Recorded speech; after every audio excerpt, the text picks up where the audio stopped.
afternoon, Ms. Jackson. Could you please state your full name for the record? Nijaiha Jackson.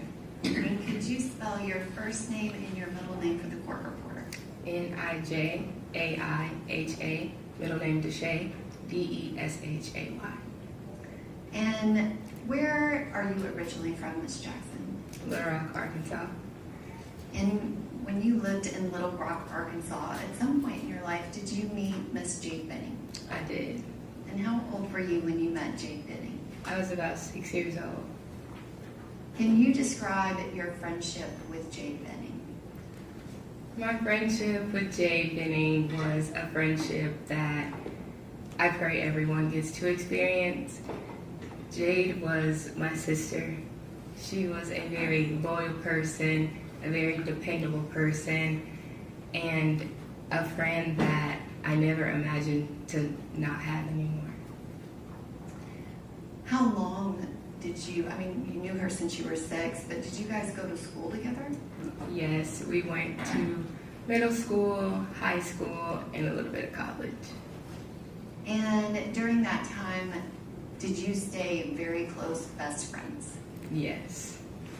At some point, did y'all not live in the same place in Arkansas? Yes, we did not. There was a point when I lived in Fayetteville and she lived in Conway, Arkansas. Did you maintain that close friendship even when you didn't live in the same town? Yes. And can you describe Jade kind of growing up? What type of person was she? Jade was a very outgoing, charismatic, go with the flow type of girl. A girl that never met a stranger. She didn't care your socioeconomic background. She didn't care your gender, your race. She would meet anyone and become their friend the same day. And growing up with her, did you guys have a type of friendship where you shared even kind of secrets, stuff that you would tell other people? Yes. And in college, or I guess high school, did she play any sports? She was a cheerleader. Did you play any sports? I was a cheerleader. Was it a competition cheerleader squad? Yes, we did both competitive cheer and high school cheer. And when y'all were graduating from high school, what happened after that? What happened with you?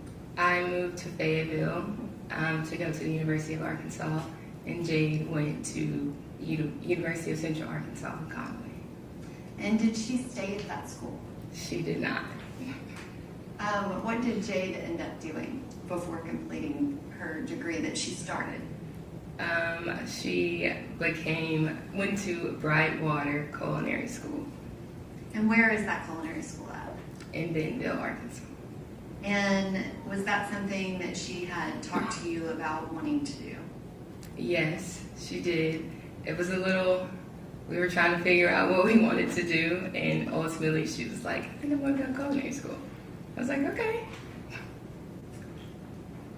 And after she was in culinary school, when did you finish with your degree? In 2020. And what did you do after you graduated? I moved back to Little Rock, and I was a dental assistant. And what was your degree in? Biology. And after that time, I guess you worked as a dental assistant. Did you decide to go back to school? I did. When was that? In 2022. And where did you decide to go to school? Meharry Medical College. Can you describe what was going on with Jade kind of around that same time? Jade was a chef at Ernest. She was head chef and just chefing it up, doing all the things, running Ernest. And was she living here in Nashville? Yes.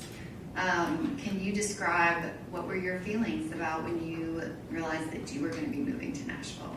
I was really excited because I knew I had a friend here and I wasn't alone anymore, and we would be able to reconnect since our departure when she moved to Nashville and I was still in Little Rock. And when did you relocate to Nashville, Tennessee? In August of 2022. And at that time, was Jade already living here? Yes. And once you moved here, did you talk to her kind of even more than you normally did? Yes, I did. Would you characterize it as almost daily? Yes.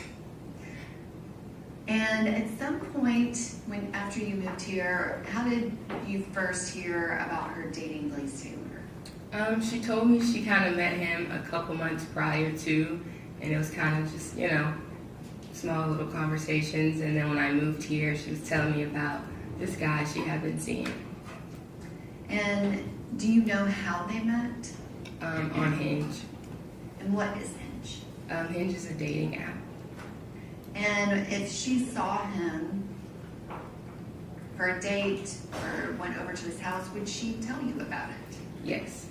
And did she tell you about it often in the beginning? Yes. Can you describe what was her kind of attitude and outlook towards him? She described him as somebody that was like kind of different from her usual type. She was very like optimistic as to like where this could go. She was really enjoying their hangouts and their conversations. So I was like, all right, well, let's see where this goes. Did she express to you that she wanted to be in a relationship with him?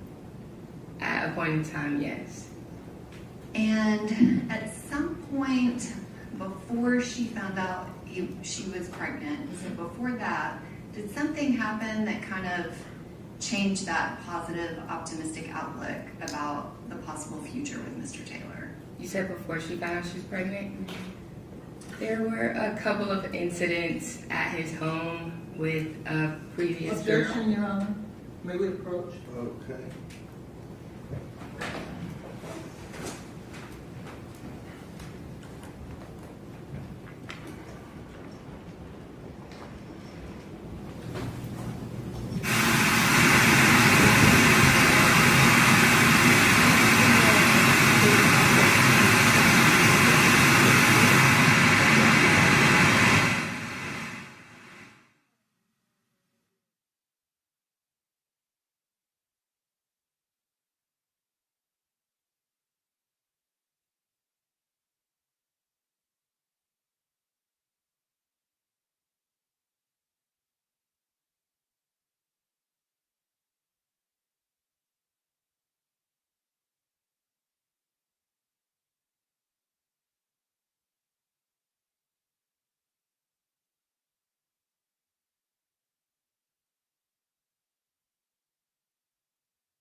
All right, go ahead.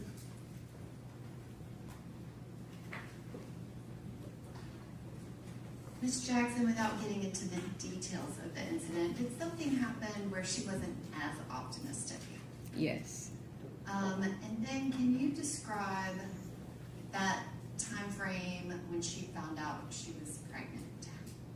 How did you find out about that? She texted me and told me that she needed to talk to me, and she then FaceTimed me, and she was showing me the maybe like 4 pregnancy tests that were positive.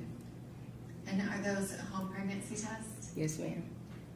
And was that something that she had planned? No. Did you, I guess that day, talk to her about that positive pregnancy test a lot? Yes, I did. I did indeed.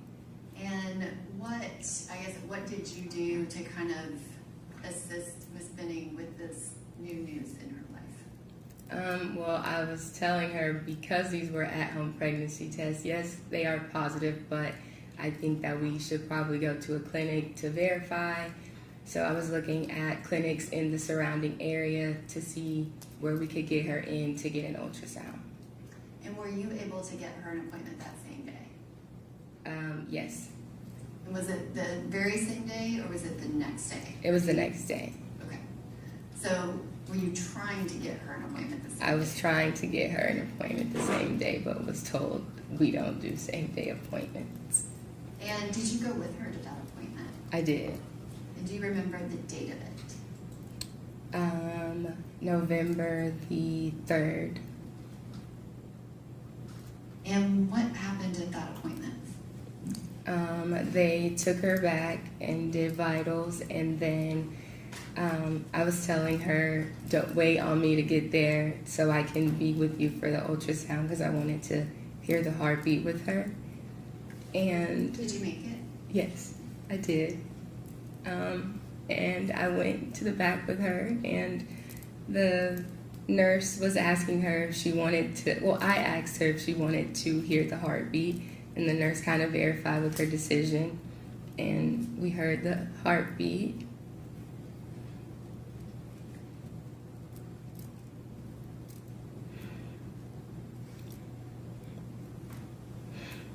And they were measuring like the baby size and confirming like how many weeks she was.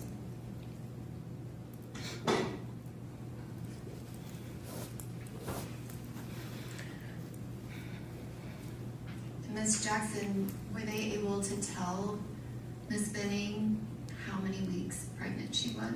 Yes. And was that something where you and her discussed kind of dates of when it would have happened? Yes. And when they gave you that information, did you know who would have been the father of that baby? Yes. And do you still have all of your text messages with Jade? I do. And was that something where y'all were going through your phones, looking at dates, making sure like when she was where, all of those things in that moment? Yes, ma'am. Objection legal, Your Honor. Okay, she's answered it, so go ahead without leading the question. And after that day, did you know what contact Ms. Benning had with Mr. Taylor about learning that she was pregnant and then finding out the exact timing of it? Yes. And can you describe, did you read any text messages she had? Did you just talk to her about it? Or kind of how did you get information about her talking to him about it? She sent me screenshots of his response. She called me to kind of tell me that they were going to have a conversation. So I was pretty much in the loop from day one as to what was going on in her pregnancy.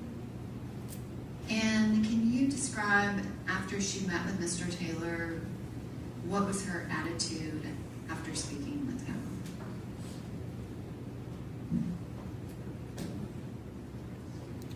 She was very upset, very disappointed. Obviously it wasn't planned, but I think the response that he gave her was not what she was not necessarily looking for, but hoping for, just in terms of a conversation. It seemed more so like he was just not really interested. Objection going into a hearsay response. No way she could know that without Jade. Okay. She was not stating his words, Your Honor, which would be hearsay. She was She describing. described this Benning. I mean, here, so go ahead.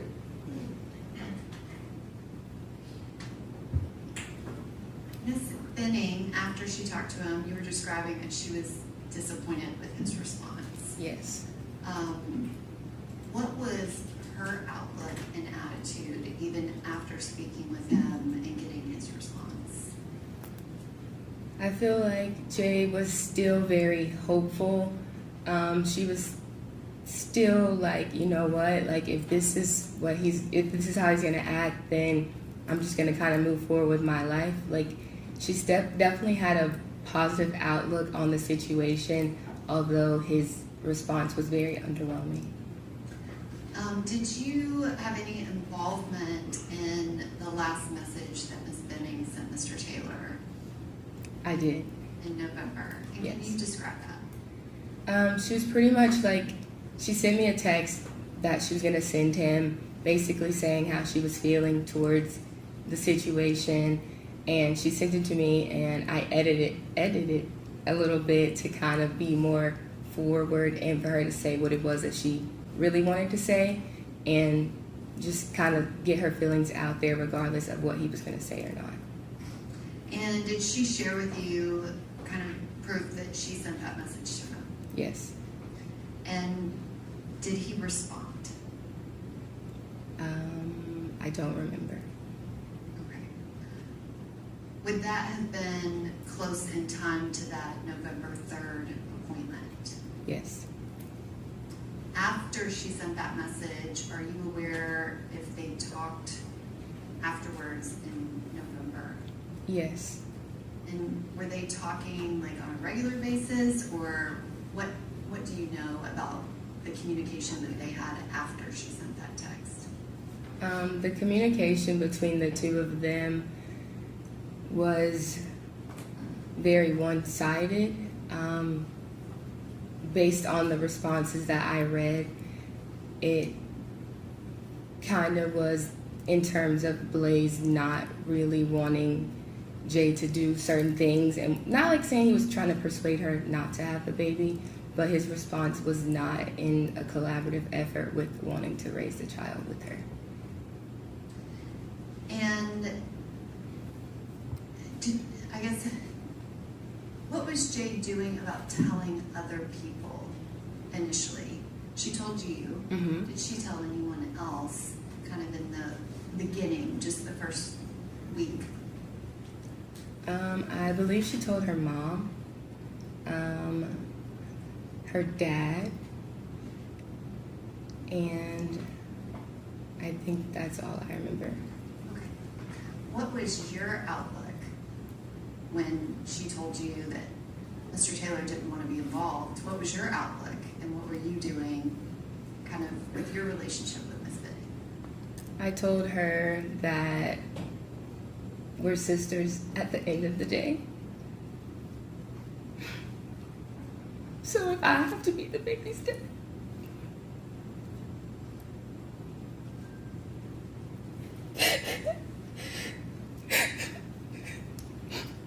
I was like, we will get through this together. I always reassured her that she's never alone.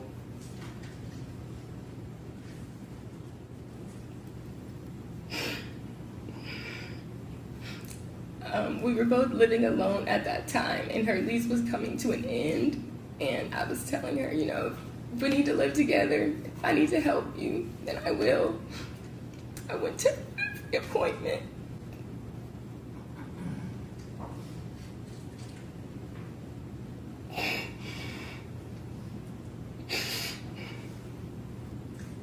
Did you guys end up getting a place together, or what ended up happening? No, unfortunately, she ditched me on that plan, but she moved into a 2-bedroom apartment so Ivy could have her own room, and she was like, you know, you're in school, so she found an apartment that could house the both of them comfortably. And during that time, kind of after mid-November and December and through the holiday, was Miss Benning planning things for that new apartment and moving? Yes.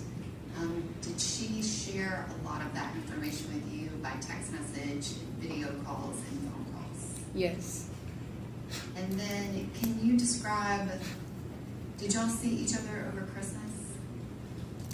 We did not.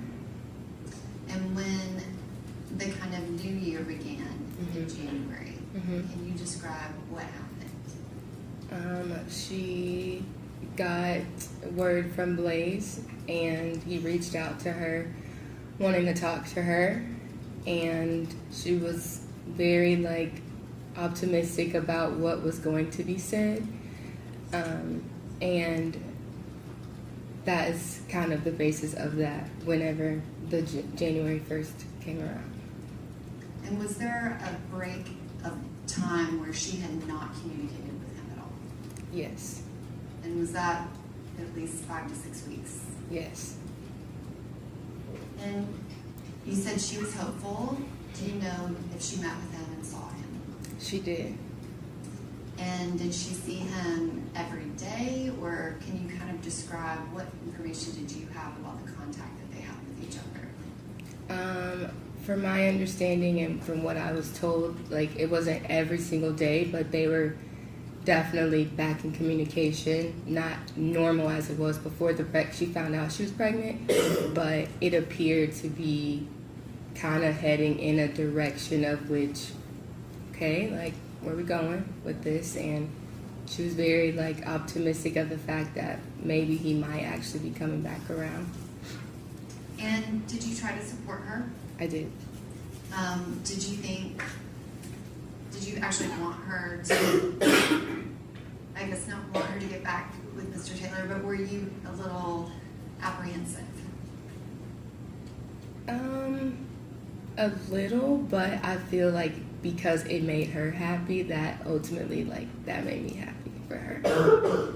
And did she tell you kind of every time that she saw him after they started talking again in January? Yes. And did she give you specific details about that in messages and on phone calls and things like that? Yes. And can you describe what all was Jade planning in that January, February time frame as it related to her baby? We were planning baby showers. Her birthday was coming up, so we were going to have a baby shower in Nashville and one in Little Rock. So we were kind of delegating tasks on who was going to be the coordinator of the Little Rock one and who was going to be the coordinator of the Nashville baby shower. And were there appointments related to her pregnancy that happened in February? Yes. Which I want to back up a little bit. You talked about going to that November 3rd very first appointment with her. Mm-hmm. Did you go to another appointment with her kind of in the beginning, before the end of the year? Yes. And was that the November 16th appointment? Yes. So January, February, you're planning baby showers. Do you remember when she got her new apartment? Yes. And specifically, I guess technically it was a condo, but was it a 2-bedroom versus a 1-bedroom? 2-bedroom. And was she planning things for the baby's room? Yes. Do you remember when she found out if she was having a boy or a girl? Yes. And what did she find out? She was having a girl. Did you discuss with Ms. Benning names and things like that? Yes. Were you able to go to that appointment with her? The February 2nd one, I was not. And during that time when she went to the appointment, found that out, was she talking to you about kind of what was going on with her and Mr. Taylor? Yes. And did you have any information about whether or not he went to that appointment with her? Yes. Objection, calls for hearsay, Your Honor. Okay, you carry her. I did not ask her what anyone said. I asked her if she had any information. There would be no way she would know. Okay, well, I mean, she's not answered yea or nay, but I'll sustain that, Jack. During that time when Jade found out that she was having a baby girl, can you describe what Jade was doing kind of as far as social media and publicizing the fact that she was pregnant and who the father was? She never did. Never. Mm-mm. And can you explain, do you know why?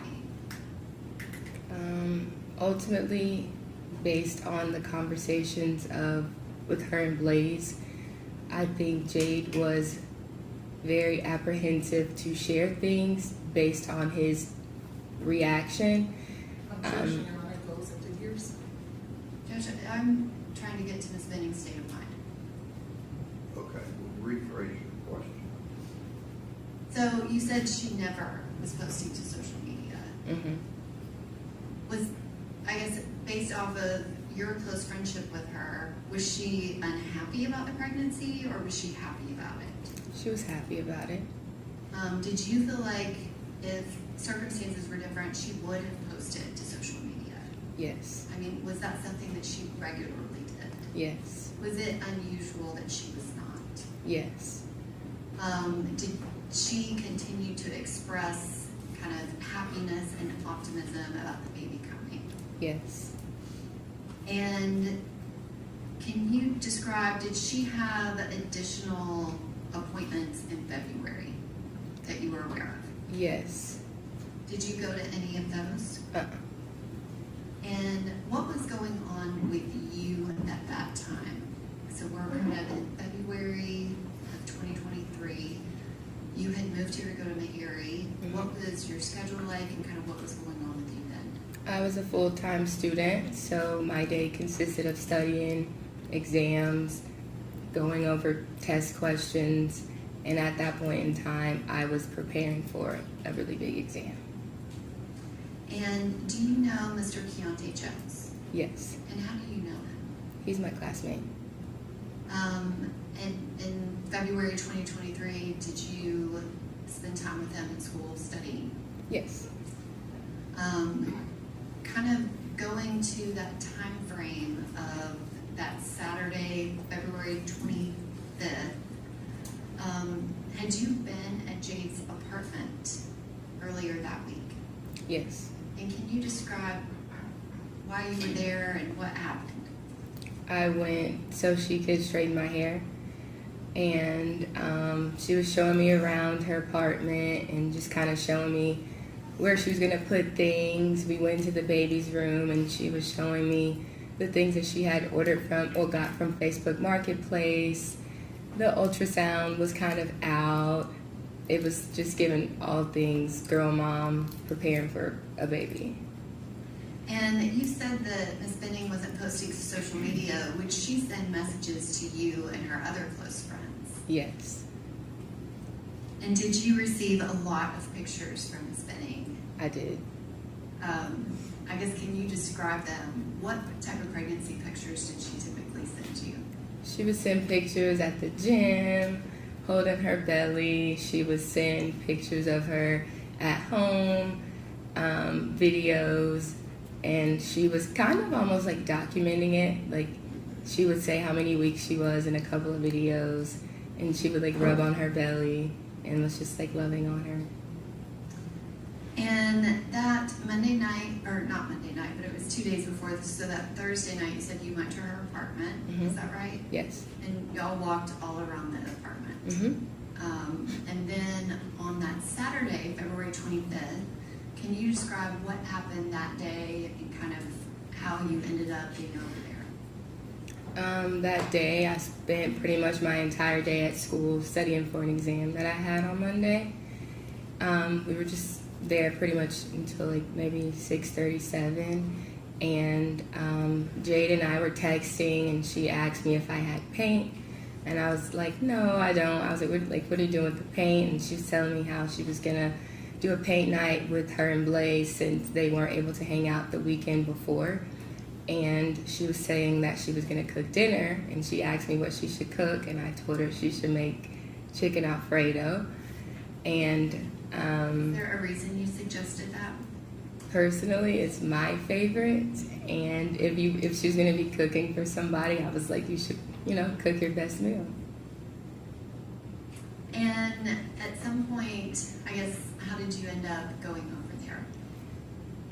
It was a very spontaneous whim for me to go there. I was just hanging out with some friends after we were studying in front of campus, and they had ordered food that I didn't want.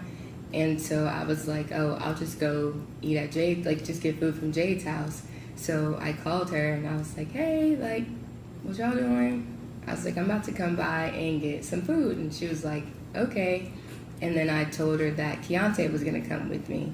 And that's how I ended up over there. And were you planning on going over there and sitting down to eat, or what was the plan? I just planned on picking it up and leaving, saying hi and bye. I didn't plan on dining in with them. And on that February 25th of 2023, had you ever met Blaise Taylor? Not in person. And describe kind of how that happened. You were with Keontae, and y'all had been at school.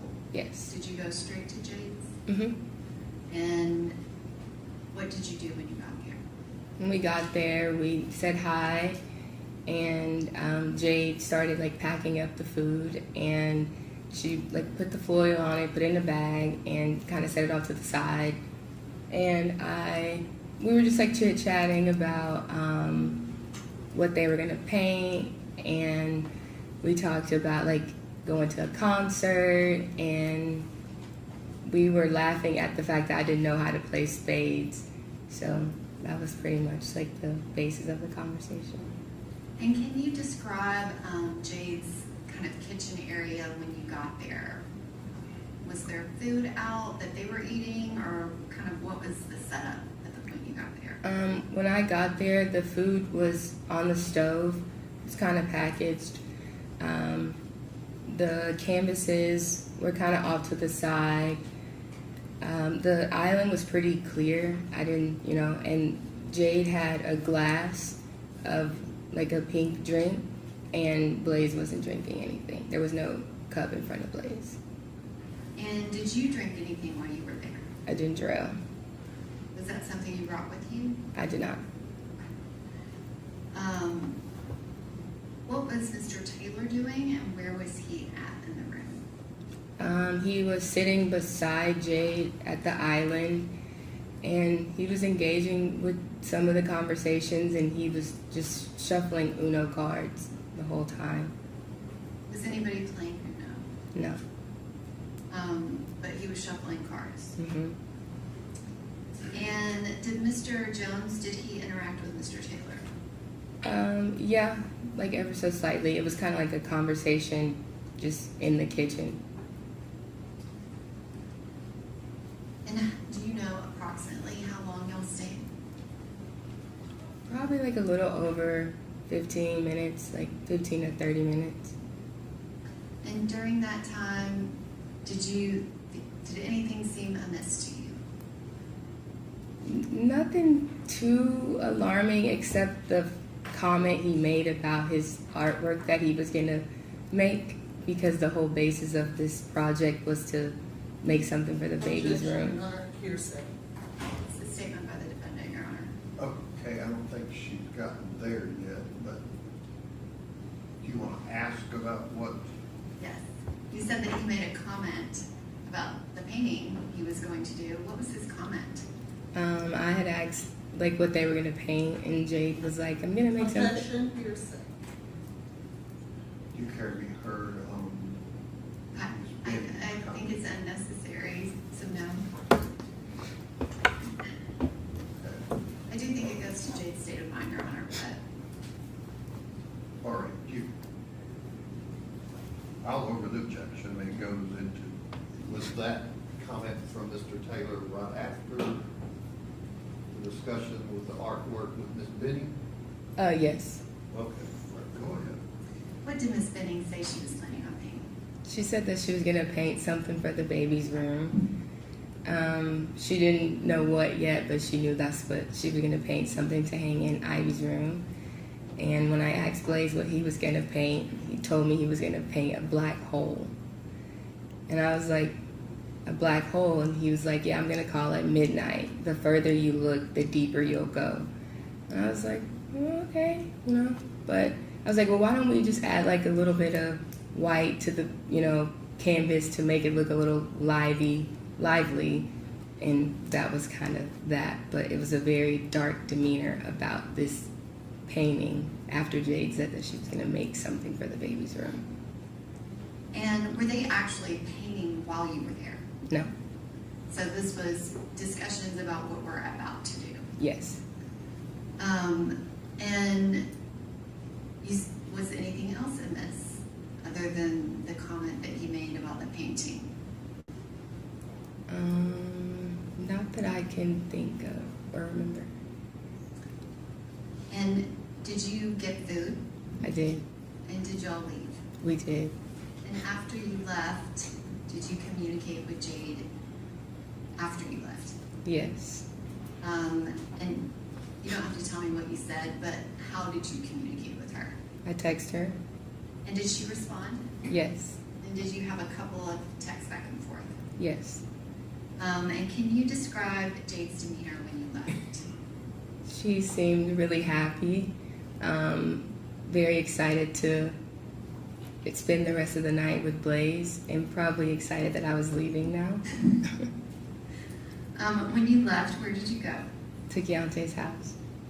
And what did you do when you got there? I ate my chicken Alfredo. And were you planning on hanging out with Mr. Jones all night, or what was your kind of plan for that night?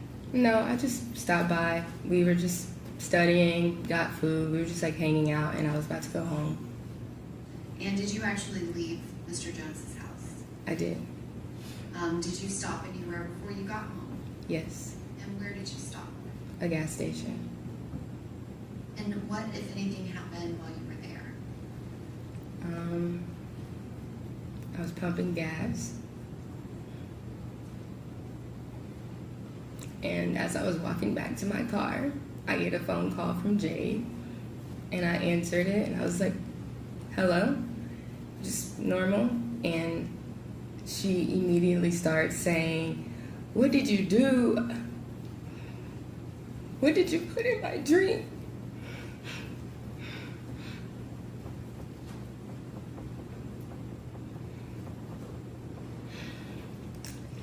Then I heard her say, Blaise, you're scaring me. And he was like, you're scaring me.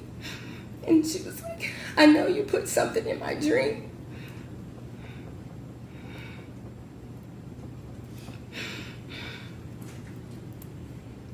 She's like, I knew my drink tasted funny. And she was asking him to empty his pockets. And she was like, let me see what's in your pockets. Let me see. And he was like, I don't have anything. So this whole time I'm like, Jade, like trying to get a response from her.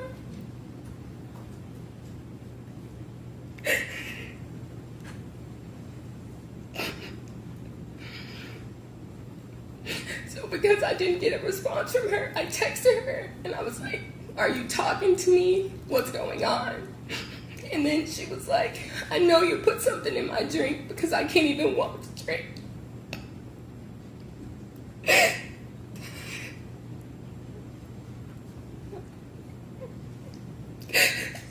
She was saying that she couldn't feel her legs. And then she said it again. And she was like, you put something in my drink. You did this so something could happen to me. All right, give it just a moment. You need Kleenex. I want everybody to be able to hear you, number one, but then let you calm down.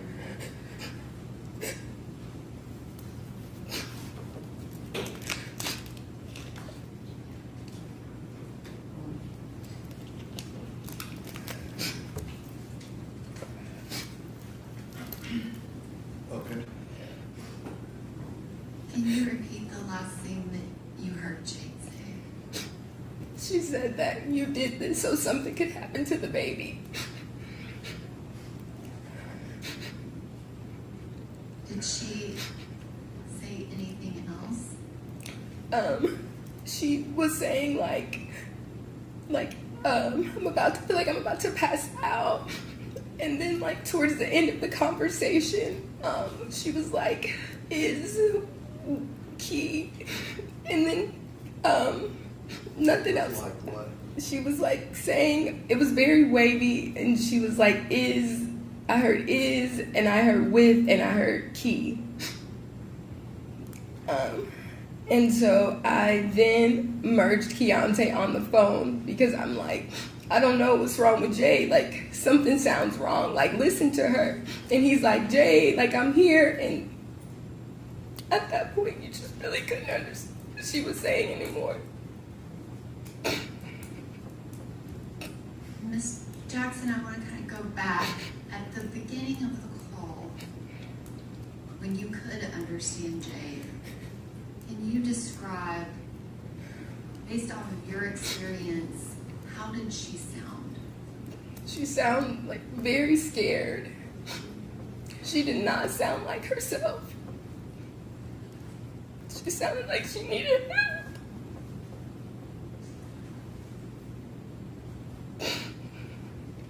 Did you say she sounded like she needed help? Yes. When she was saying the things that you've just testified to, did she say some of those phrases more than once? Yes. And you said at the beginning, she said, Blaise, you're scaring me. Yes. And you heard him respond. Did he respond to any of the other phrases that she was saying to him? The only thing he responded to was when she said that he was scaring her. He then said, like, you're scaring me. And then when he was asking her if she had when she was asking if he had anything in his pockets and for him to show her, he was like, I don't have anything. And that was kind of all he said. So you could hear him on that call. Yes. And that's all he said during that whole time that Jade made all of those statements. So Yeah. that she couldn't feel her legs. And she's asking him, what's in your hand? Show me your pockets. What did you put in my drink? I knew my drink tasted funny. He did not provide a response to any of that. No. And can you describe that call is a 6-minute and 9-second call? Kind of at what point, is it just at the end, those last few words that you really couldn't understand her? Yes. And you said you heard her say kind of 3 words. What were those again? I heard is, I heard with, and I heard key. And did you try to connect that to what that could possibly mean? Yes. I didn't understand what she was saying, but because she sounded so scared and Keontae was just there, we all call him Key. So I was like, okay, like, she's obviously scared, like, she needs him to help her because she's with another man and Keontae is a man. So when I added him on the phone, he's talking to her, and Is she responding at all? no, At any time did you think that Jade Benning was saying those phrases to you? no, And you heard Mr. Taylor respond, and you heard her say to Blaise, you're scaring me. yes, How did that call end? the phone hung up, Did you hang up? no, At any point did Mr. Taylor say anything to you? no. And what did you do after that line got cut? I called back, Did you call back more than once? yes, At some point, and you're calling back Ms. Benning's phone, is that correct? correct, Did you have Blaise Taylor's phone to call him? no, At some point, was her phone answered? yes, And who answered it when you called back? Blaise. And can you describe what was said in that phone call? I answered the phone, and well, he answered the phone, and I was like, Blaise, like, what's going on? What's going on? Like, FaceTime me. Like, let me see her. And he doesn't FaceTime me, but he tells me that he's about to call 911. Did you ask him several times to FaceTime you? Yes, And you said that you asked him what was going on. Did he answer you? he just kept saying, I don't know, I don't know.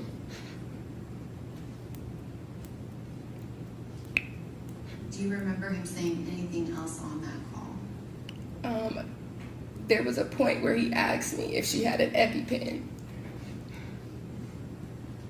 Did that make any sense to you? Not at all.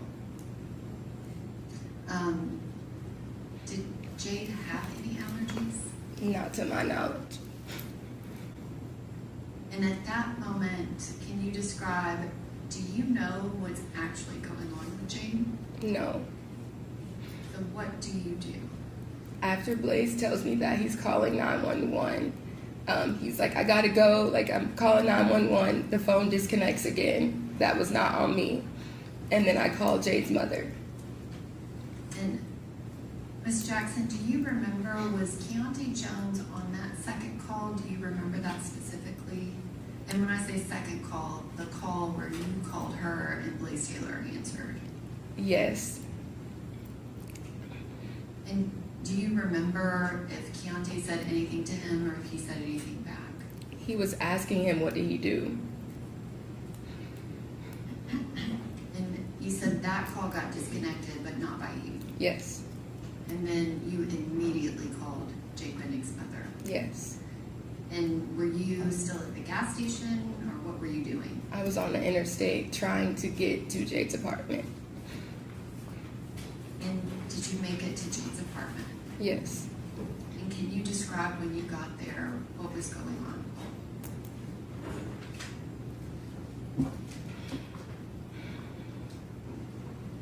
When I pulled up, the ambulance was already outside.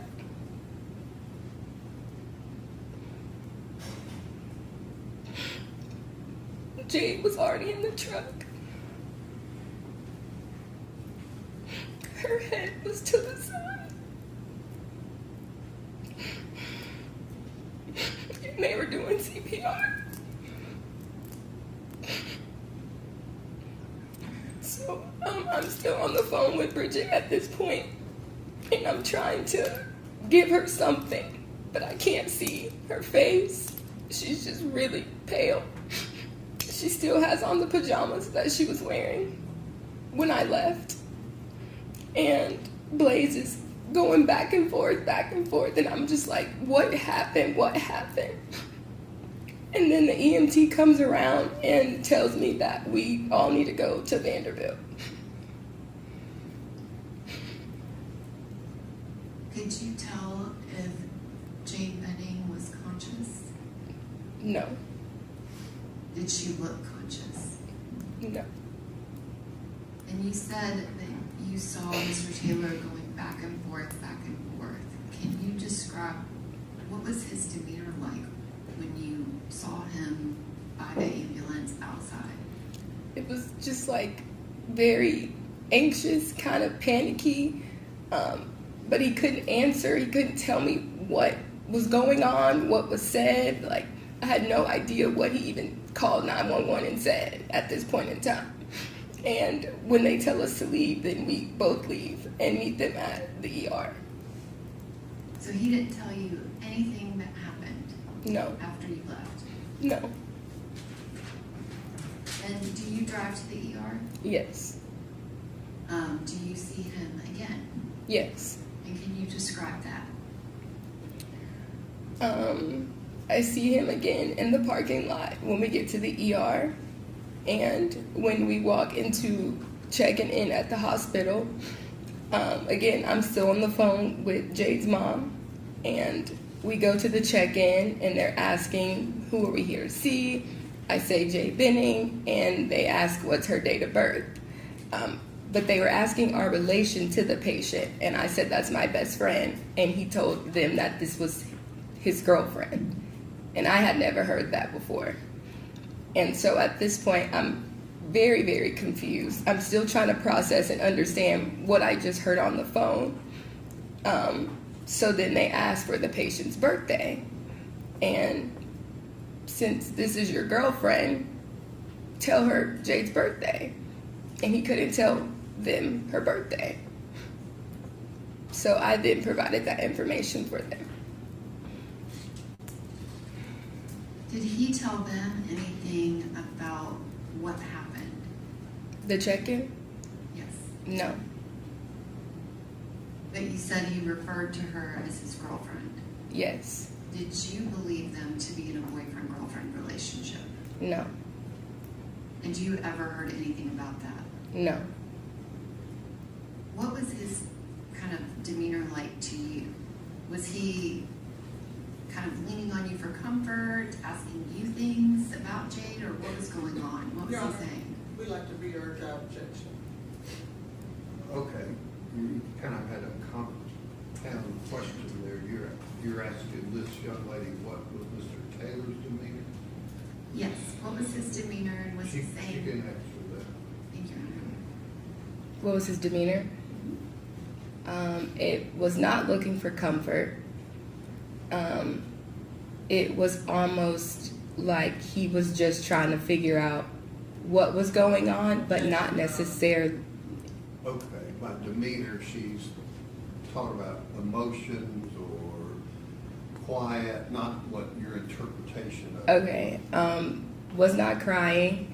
His demeanor was very calm per se, but more in terms of like trying to figure out what was going on, but not about the status of Jade's. Objection, Your Honor. Okay, I'll sustain the objection. What's your next question? Was he asking questions of the people at the hospital? I don't know. You don't remember him asking them No. anything? No. What were you doing? Trying to get some answers as to what just happened, what was Jade's state. I had nothing. So I was in the room, we were in a room in the hospital, and I was just trying to figure out what was going on. Did you provide the hospital staff with identifying information about Jade? Yes. Did they ask you questions about her? Yes.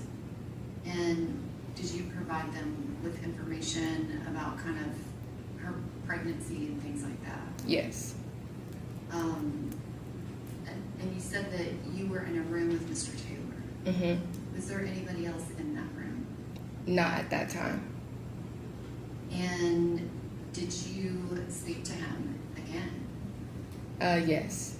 And kind of what were you saying and what was his response? I was asking him what was going on, like what happened. He kind of wasn't really giving me anything. He kind of explained a little bit like that she just didn't feel good. And at this point, Keontae then calls again, and he's asking what's going on. And I'm obviously very flustered and upset, and Keontae then asks to speak to Blaise. And did you give the phone to Keontae? Yes. Well, to Blaise. Can you describe, you said that Mr. Taylor said that Miss Benning wasn't feeling well. Mhm. Do you remember anything specific he said about that? He said that she felt woozy. He said that she felt woozy and needed to lie down. And that term woozy, was that something that was familiar to you? No. Is that something that Jade had she ever used that word? No. Did he say anything else about what happened? He said that they danced, that they ate, they played games, and then they painted, and then she felt woozy and she needed to lie down, and that she threw up. At what point, kind of in the progression of events that night, did he say that she threw up? When other hospital staff came in and they were basically asking both of us kind of what happened from each of our perspectives, and when he's explaining it to someone, he then adds that in there. But I had known that she had thrown up prior to that statement. Was that the first time you ever heard him say that? Yes. And is it fair to say you had asked him a multitude of times what happened? Yes. And so you're present when he's telling the hospital staff about what happened. Yes. Does he ever tell them what you heard Jade say to him on that phone call? No. At some point, did you tell him that? I did. And was he there when you told him? Yes. What, if anything, did he say when you told them what Jade said to you? He started talking over me and then says, "You act like you care about her more than I do, and that's the mother of my child." Can you explain what did that statement mean to you based off of what you knew? Can you ask that one more time? That statement, was that a normal statement or an unusual statement? Your Unusual. Honor, I'm gonna object as she's already stated, she doesn't know Mr. Taylor. This was the first time she met him. Okay. Do you want to rephrase your question? Because I don't know that I understood that. Had you ever heard him say that before? No. Did you find that to be, I guess, can you describe, what did you think when he said that? Objection, irrelevant. Care to be heard on the relevance? Yes, Your Honor, I think the context of their relationship, his state of mind, I think that it's relevant But to you're the asking her answer. to interpret that. I'll sustain the objection. What did you do at that point? At that point, I tried to stay away from him as much as I could because that upset me. Why did it upset you? Because she's my best friend, and that didn't matter about the relationship. Like, we should be focusing on her health and the baby's health, not about who was closer to her in that moment. Did you tell multiple people at the hospital about what Jade said on that phone call to him? Yes. And at some point, did police officers arrive? Yes. And did you speak with them? Yes. And did you speak with multiple officers? Yes. Did you tell them about the phone call? Yes. And at some point, did a detective show up? Yes. And did you meet with him? Yes. And was that separate from Mr. Taylor? Yes. And did you give him a statement about everything that Jade said to you, to him on that call that you heard? Yes. And at some point that night, did you leave the hospital? Yes. And can you describe, when did you do that? Maybe around like 2 a.m. And what, if anything, did you do? I left and went home and was trying to make sense of what I just heard. At any point, did you see Mr. Keontae Jones again that night? Yes. And can you describe that? He picked me up. I was telling him that I just felt uncomfortable because at this point it was just Blaise and I and a couple of other people, and I just didn't want to be there anymore. So I asked him to come and pick me up. And can you describe, did anyone else that knew Jade show up at the hospital before you left? Yes. And who showed up? Lauren and Natalie. And did you know them? Yes. How did you know them? I met them through Jade. They were her coworkers. At some point, did you go back to Jade's apartment? Yes. And when did you do that? Maybe like a day or so after. And did you go by yourself or did you go with other people? Other people. Your Honor, may I have permission to publish a portion of Exhibit 14 to this witness?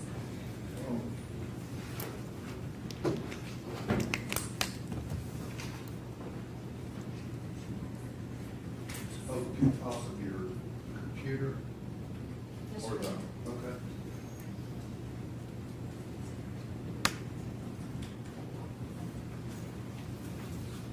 Your Honor, for the record, I'm publishing video 1 from Exhibit 14. Ms. Jackson, do you recognize what's shown in this video? Yes. And what is that? Jade's kitchen, and it's the dinner that she made that night. And do you remember why y'all were videoing this? Because I was very adamant on going to her apartment because I had just seen her an hour prior to this phone call, so I wanted to see if there was something happened, if there was any sign of struggle, or kind of what happened here.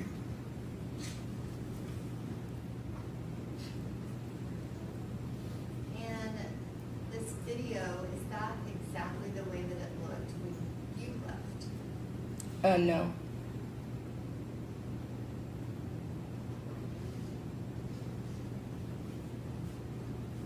And now I am showing video What's number different?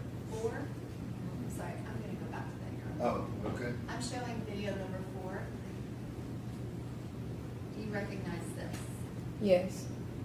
And specifically, is there anything about this video that stood out to you? The camera and the blinds. And explain what you mean by that. Every time that I've been at Jade's apartment, that white camera has been in her kitchen area. So I was very concerned as to why it was moved in her bedroom. Jade also lived on the first floor, so I was confused as to why her blinds were up and the camera was facing outward. She kept the camera in the the kitchen, I'm sorry, because the front door was right there. So this was very alarming because Jade would never leave her blinds up like that, especially at night with the camera moved away from, can't see anything there. Had you ever seen the camera in that location at this apartment or even her previous apartment? No. I am gonna go back to video number 1. Ms. Jackson, can you describe where is it that camera normally would be? To the right of the Happiness is Homemade sign. And if you touch that monitor in front of you, it will actually make a mark, so you can mark this Wait. specific spot that you're referring to. Right here? Mhm. Oh. Oh, my bad. You need to redo it.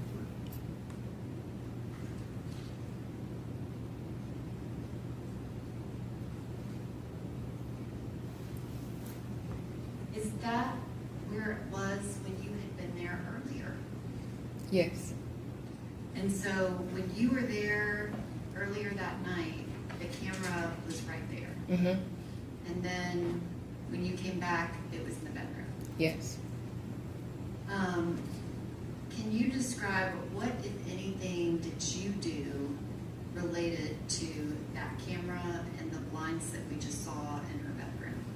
I moved the camera back to where it was, and I put the blinds back down. So you moved the camera and put it back Where? in that spot, right by the stove. Yes. And why did you do that? Because I was not sure if Blaise had an extra key or not. He did help her move in, and it was supposed to be in front of the door in case if something happened you can see. And so I put it back there because I was not sure if he were to have come back or not.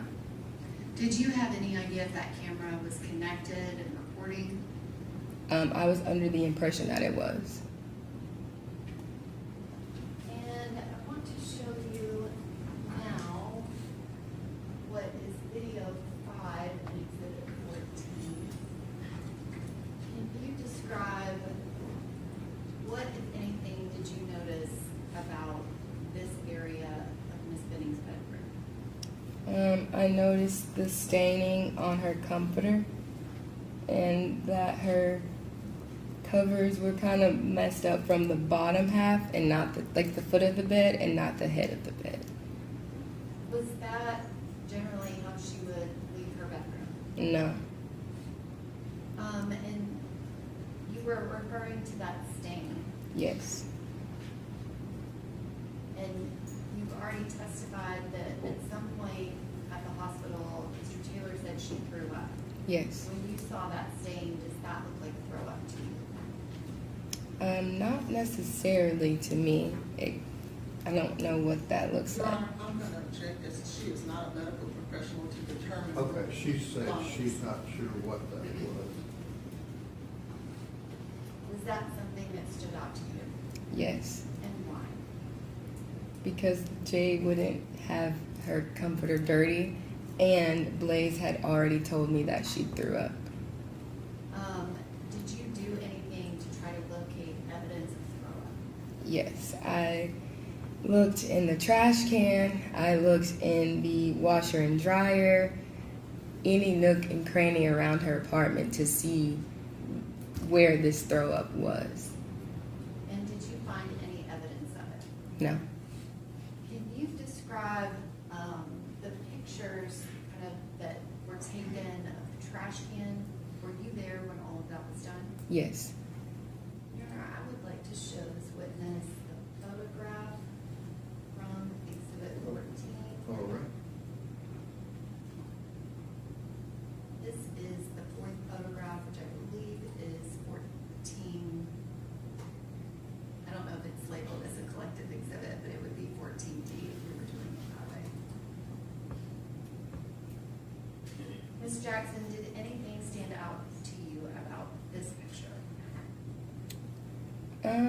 I did think that the pink lemonade did stand out to me because that was the color of the drink that she was drinking when I was there the first time. And the fifth picture, can you describe what's shown here? It looks like food that wasn't eaten, like left over on the plate or something. Did that stand out to you as being unusual? No.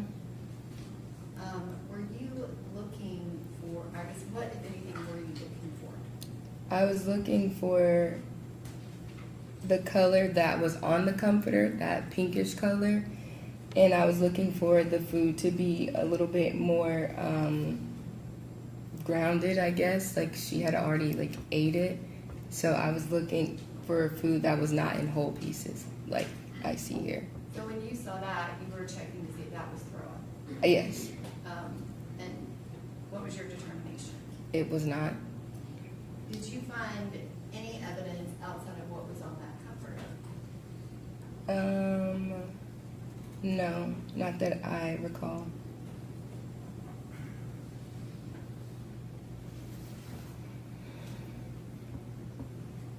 And were you there when that comforter was bagged up?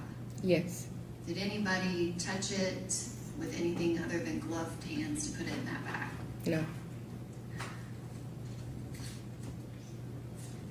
And can you, I want to kind of go back. That was, I guess, a day after. Can you describe at the hospital? Did you go back to the hospital? Yes. And who, if anybody, was there in those days that followed? All of our family and friends.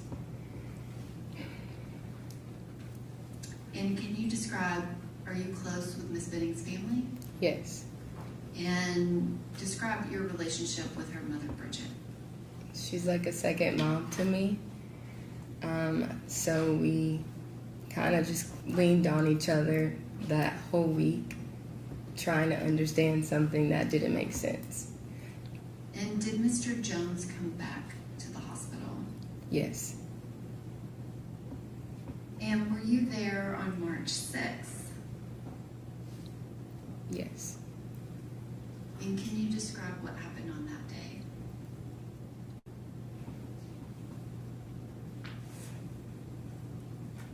I went to Dollar Tree. I went and got balloons and cupcakes from Kroger. We brought them to the hospital. And we all sang happy birthday because that was Jade's, would have been her 25th birthday.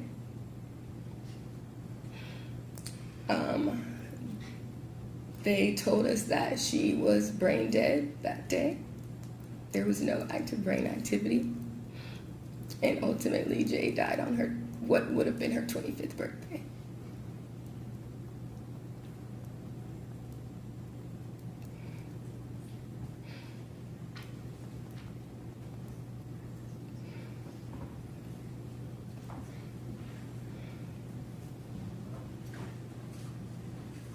Ms. Jackson, I'm going to switch topics a little bit.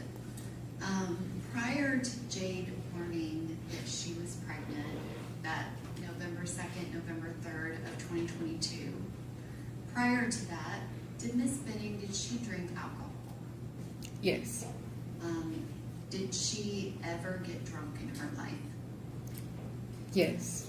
And was that something that happened on a daily occurrence, or was it sporadic? Sporadic. Did she use any other substances? She smokes marijuana. Did you know, did you know of her using any other substance other than marijuana? Mushrooms a time or two. Was that something that she did on a frequent basis? No.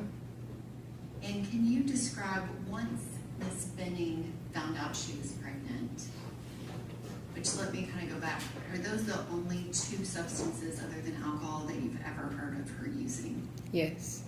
Have you ever heard of her using cocaine or even talking about it? No.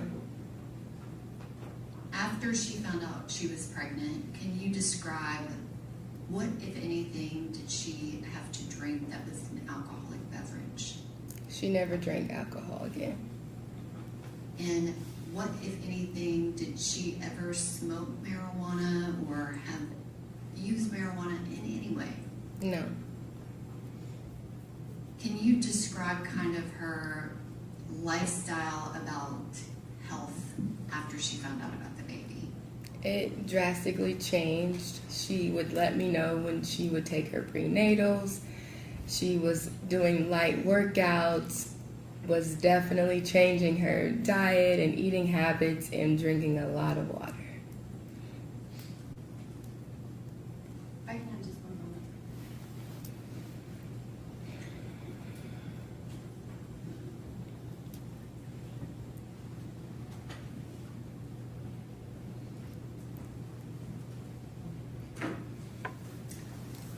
Thank you, Ms. Jackson. I don't have any other questions. Questions on behalf of Mr. Taylor? Yes, Your Honor. It's going to be pretty lengthy.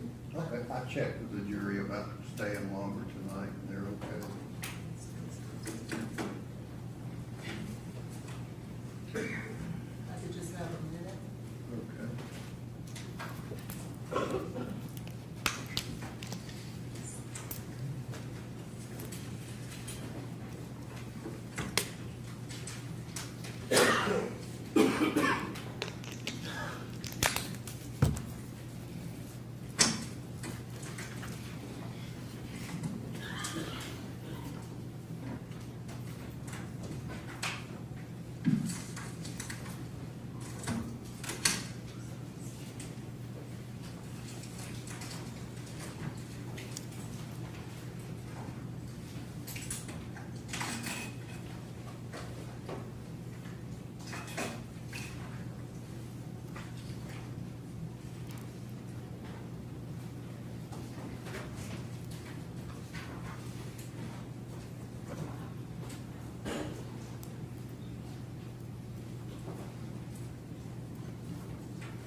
There's 2 more seconds, please.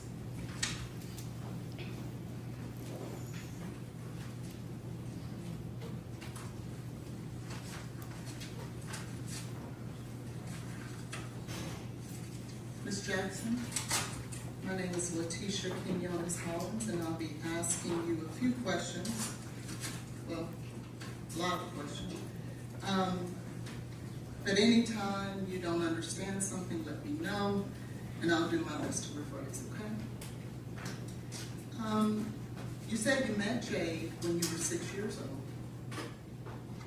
old. You guys at some point went to the same middle school and high school, right? You were very close. Correct.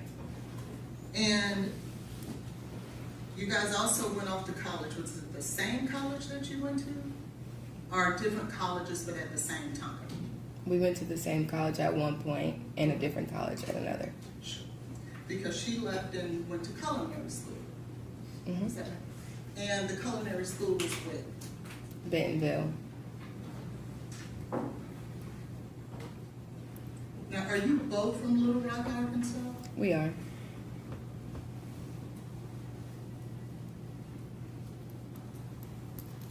Do you know an Arion Curtis, who now may be Arion Jordan? I do. Is she also from Little Rock, Arkansas? I believe so. And do you know Apple Denny? I know of her. Have you ever met her before? Objection, Your Honor, to relevance. I could just have a little leeway. Okay, you ever met her? Yes. All right, what? Now, at some point, Jade moved to Nashville, correct? Correct. And do you know about when she moved to Nashville? I don't know exactly when.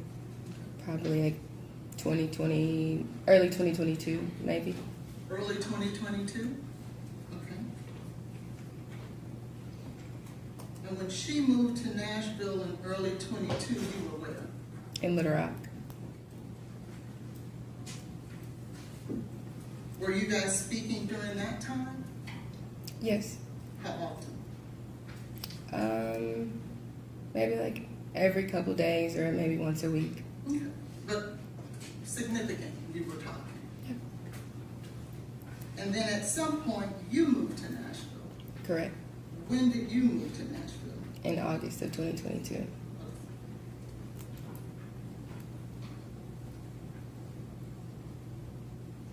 And so, when you moved to Nashville, who did you live with when you moved here? Myself. And you came here to go to McCarran? Mahari, yes. Nijaiha, I'm sorry. And you didn't move in with Miss Benning? No.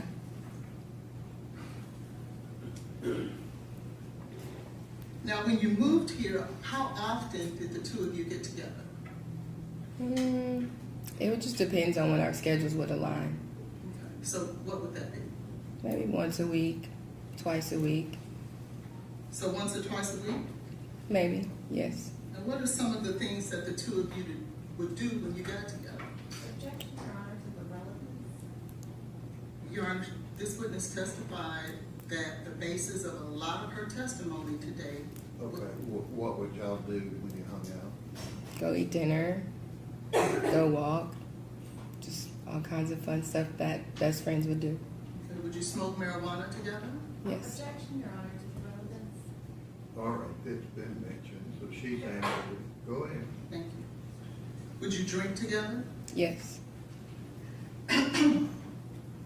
And would she opt, or at least at some point, would she suggest that you do mushrooms together?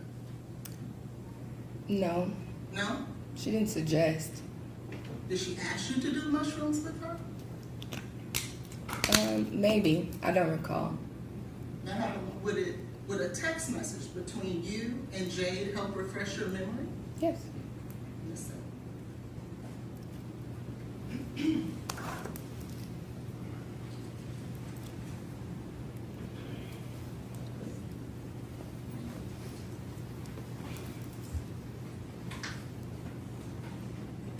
All right, get that here. Sorry.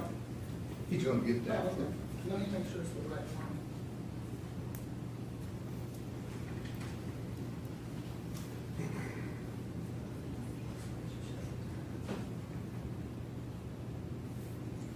This is it.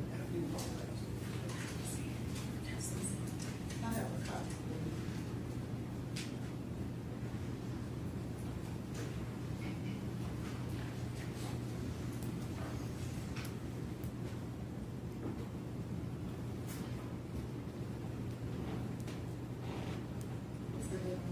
Make sure I that I can't just get thank you.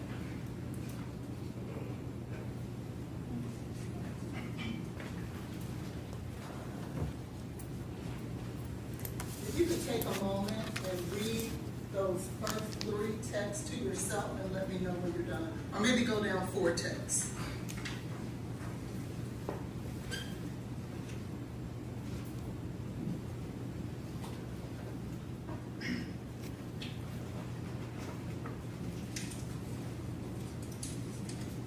I'm ready. Okay.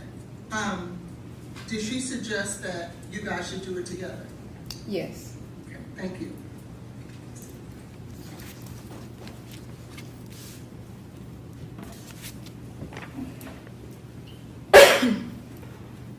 Now, you would oftentimes, would you not, reach out to Ms. Benning and ask her to help you secure drugs, wouldn't you?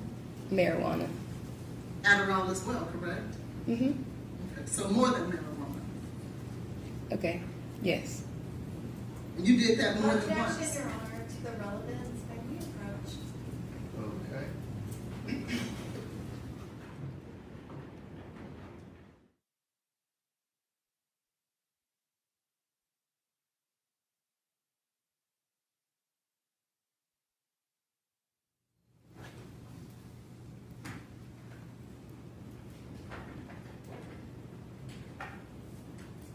Ms. Jackson, do you remember a time when, around October the 3rd of 2022, when Ms. Benning was traveling somewhere in California? You remember that? Yes. And do you remember you guys were having a text message conversation? Yes. And in that text message, Ms. Benning starts off the conversation saying, "Edible kicked my ass." Do you remember her saying that to you? Can I please see it? You may.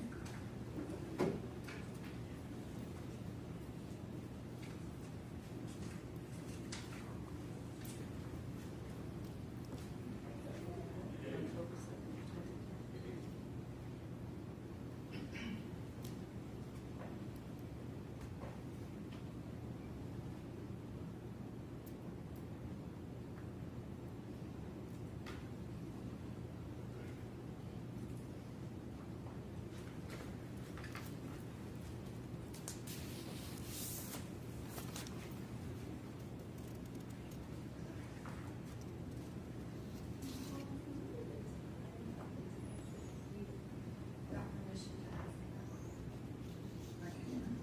Okay, what's your question? Do you see there where on October the 3rd of 2022, Ms. Benning says to you, "Edibles kicked my ass." Do you see that? Yes. Do you see that later, the next text message she sends says, "Smoking, edibles, and tequila. Laugh my ass off." Do you see that? Yes.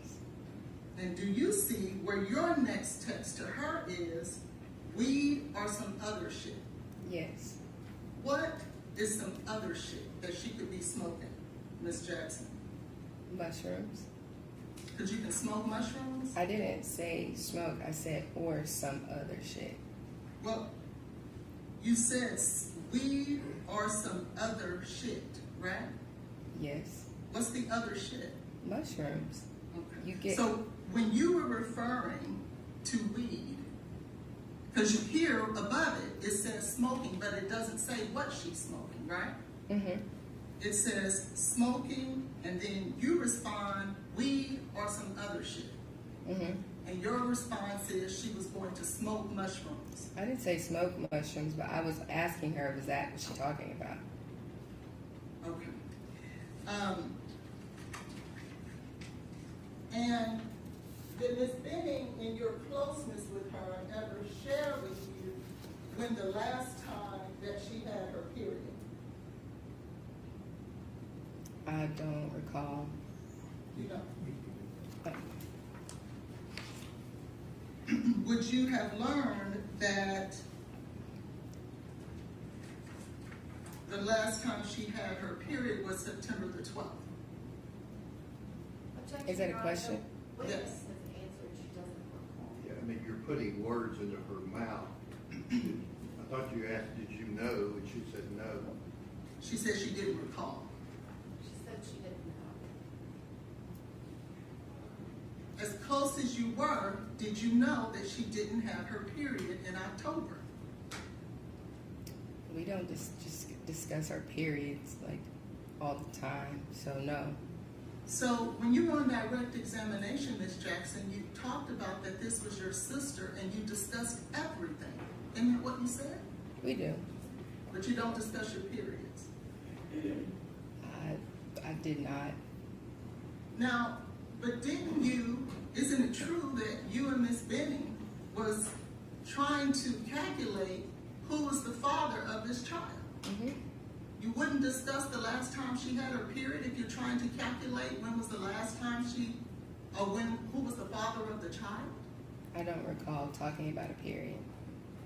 Well, how would you figure out who was the father? Objection, Your Honor. She's answered this question. Right, well, she's I'm asking objecting to another the question. relevance of the line of questioning. When the witness What's your says she next doesn't question? know. How can you discuss and try to determine who's the father of the child if you don't discuss when was the last time she had her period? Based on the how far along she was in her pregnancy. Well, how would you know how far along she was if she doesn't go to the doctor? She did. But you were talking about that before she went to the doctor. We were at the doctor talking about that.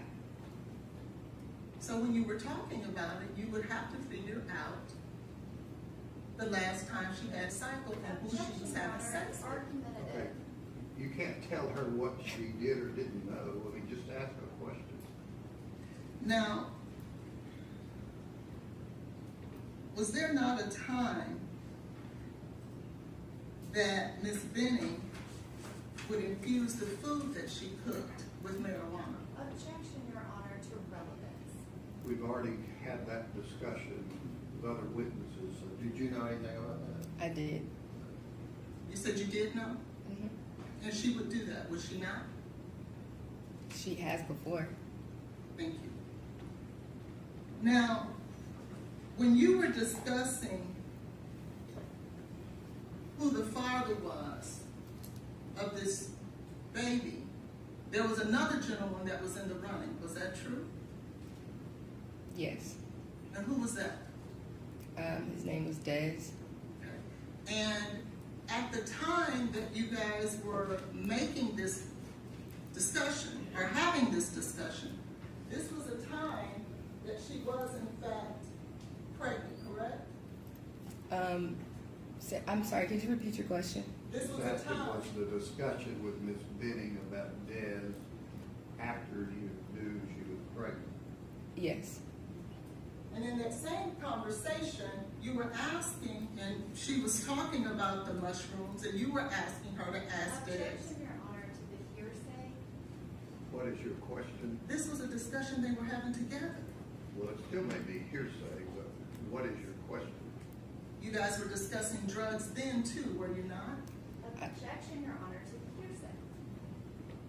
Do you care to be heard? Yes, there was a conversation that she was a part of.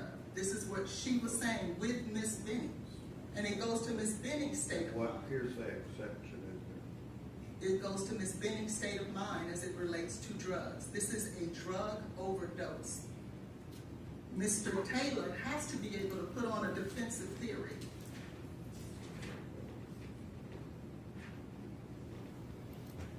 Did you ever discuss with Miss Benning after she knew she was pregnant about drugs? I'm not sure. I don't know. Would it assist you if I was to allow you to look at text messages? Sure.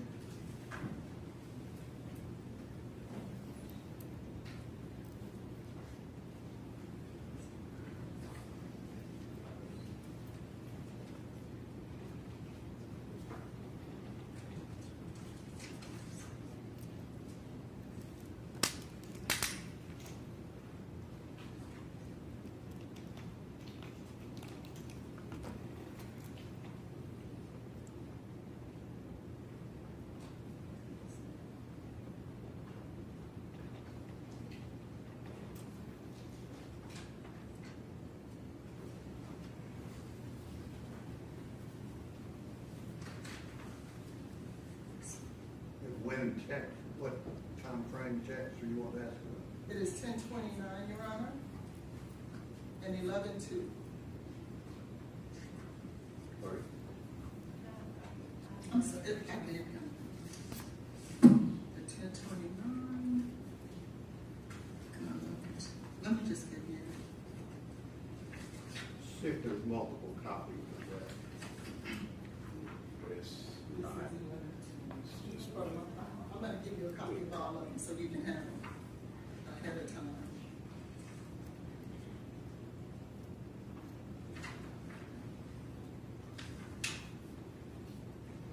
You got 10:29, 11:02, and something else? Yeah, I'm giving her all of them. I'm just What- making sure what that is they're the that? same. Your Honor, I object to the relevance as well as the hearsay. I do not understand what she is attempting to do. All right, let the jury step down and follow.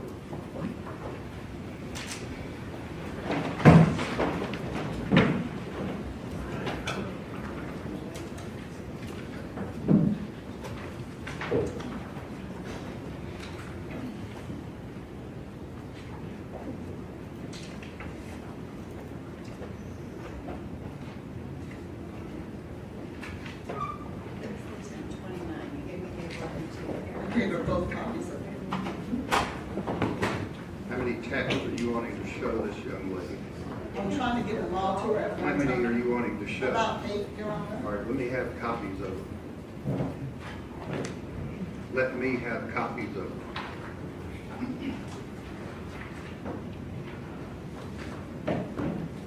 I want to give them to you all at one time, please, so that we don't have to go and revisit. And I can tell the court exactly Just where. let me have copies of them.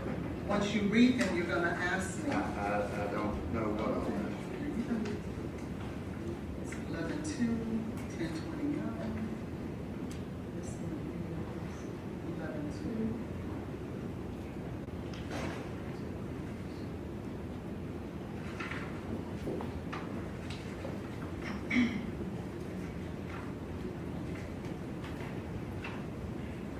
There's another one for 11:02. There's another one for 11:02. There's another one for 11:02.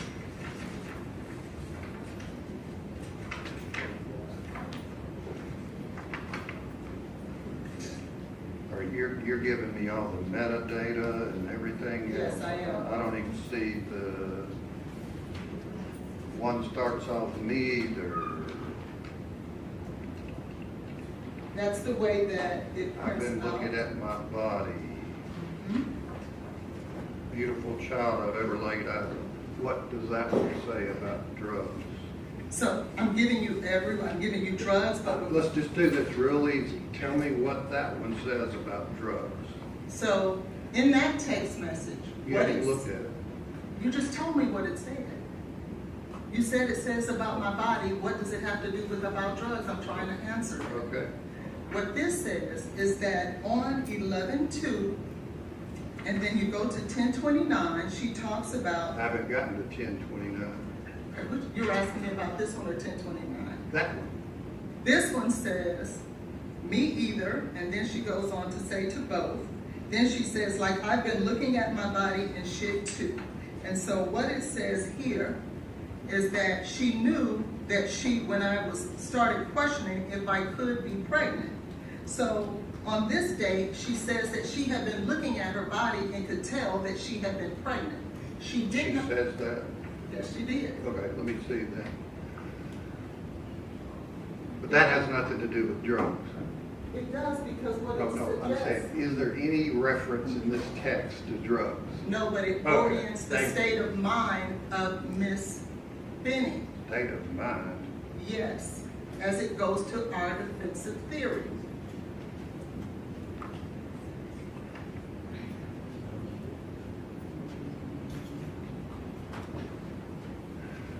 Does the state have decent copies of what the messages are back and forth? I can. This is make like that. reading a dictionary. I agree. Yeah, I'm not sure why they're putting it in that format. It's the way that we did it. I can only print out the way the metadata is given to me. Like I've been looking at my body, okay? So that's what you say on that. The next one I'm looking at is 11/2 at 1:50 p.m. You need to find out ASAP. Indiana is the closest place to go if I made that decision. What does that have to do with drugs? Because that one is dealing with abortion, because she was. How do we know that? Because that's what they're talking about in regards to Indiana being the closest place. How do I know that? Because in text messages before that, I she don't have says, those. you do. What does this have to do with drugs? I just said, I'm giving you all the text Does messages. this have anything to do with drugs? No, but it has to do with abortion that I'm going to go into, and I don't want to have to stop and do this again. I'm just dealing with the state's objection about you're wanting to grill this young lady about drugs. That says something about abortion.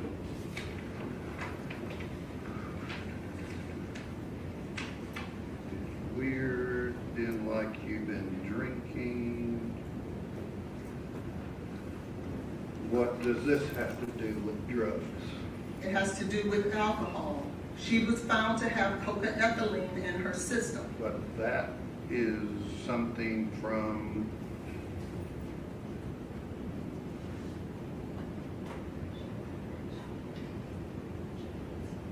where's the answer to from Miss Jackson, but like you've been drinking? Ms. Jackson just testified that she is Where's very. the answer of this from the text? It doesn't have to be an answer. That's her statement to Ms. Benning. Objection to the hearsay. It's not hearsay. She's right here. I can ask her if Talking she about Miss said. Benning's statements are hearsay. That's not Ms. Benning's statement. If I can at least allow me to explain to the court what it is that I'm trying to do, why I provided you with all the text messages that you asked for. Okay. Well, some of them I didn't ask for. Finished up cleaning, want to come smoke and have a bottle of wine when I get off. That's from Miss Jackson. That's 10:29. So you want to ask Miss Jackson if Miss Benning came over and had a bottle of wine? I do. And smoked. Where does it say smoke? Do you want to smoke and have a bottle of wine? Want to come, S-P-O-K-E. You think that's a misspelling? Can I see it?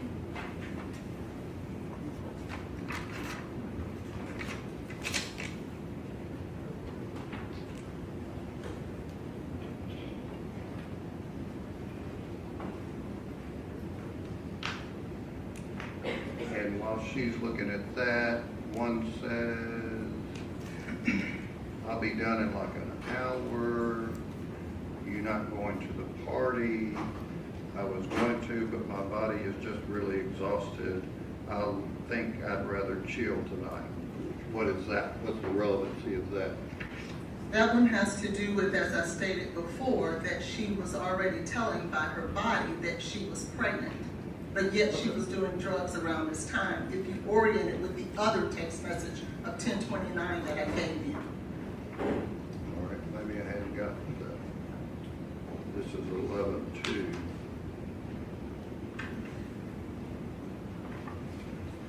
The 10:29 one says she's doing drugs.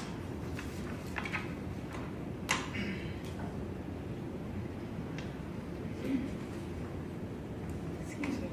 Can I have a copy of these No, texts? hang on Oh, just a I'm sorry. moment. Do you have the 10:29 one?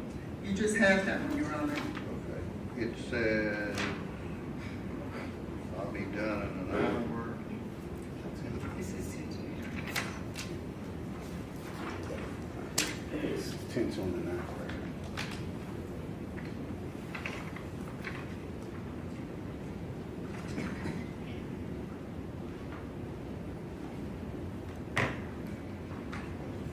Okay, and after you looked at this, is that a typo on your part? Probably, yes. Okay, so you would say you're texting Miss Benning about wanting to smoke and have a bottle of wine? On 10/29, yes. Did she come over and do that? I don't remember. Okay. All right, we can do that. That. You've already asked about that.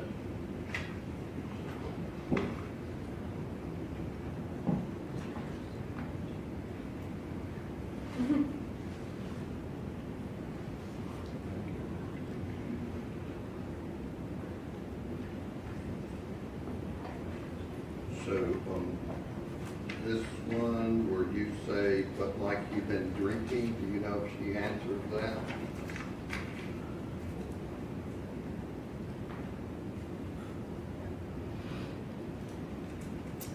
If I may, Your Honor, that's Ms. Jackson's observation of Ms. Benning.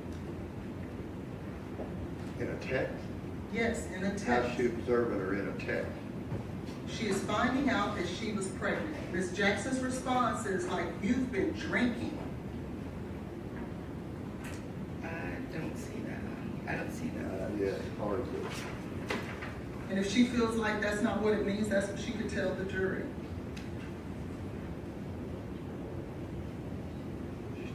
Ask about that one, the big brackets there.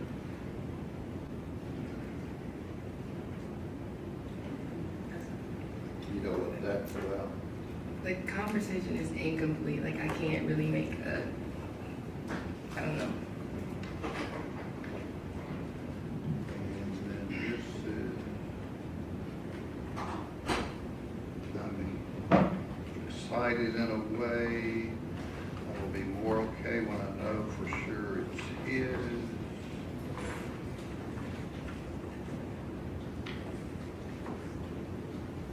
It's his, it has to be, and what does that have to do with the drug?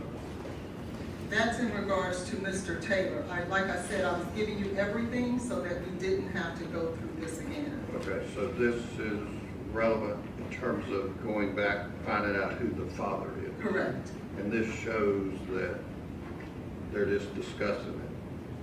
They're discussing it, but it's relevant because it goes to Mr. Taylor's state of mind that he would try to harm a child that could possibly not even be his.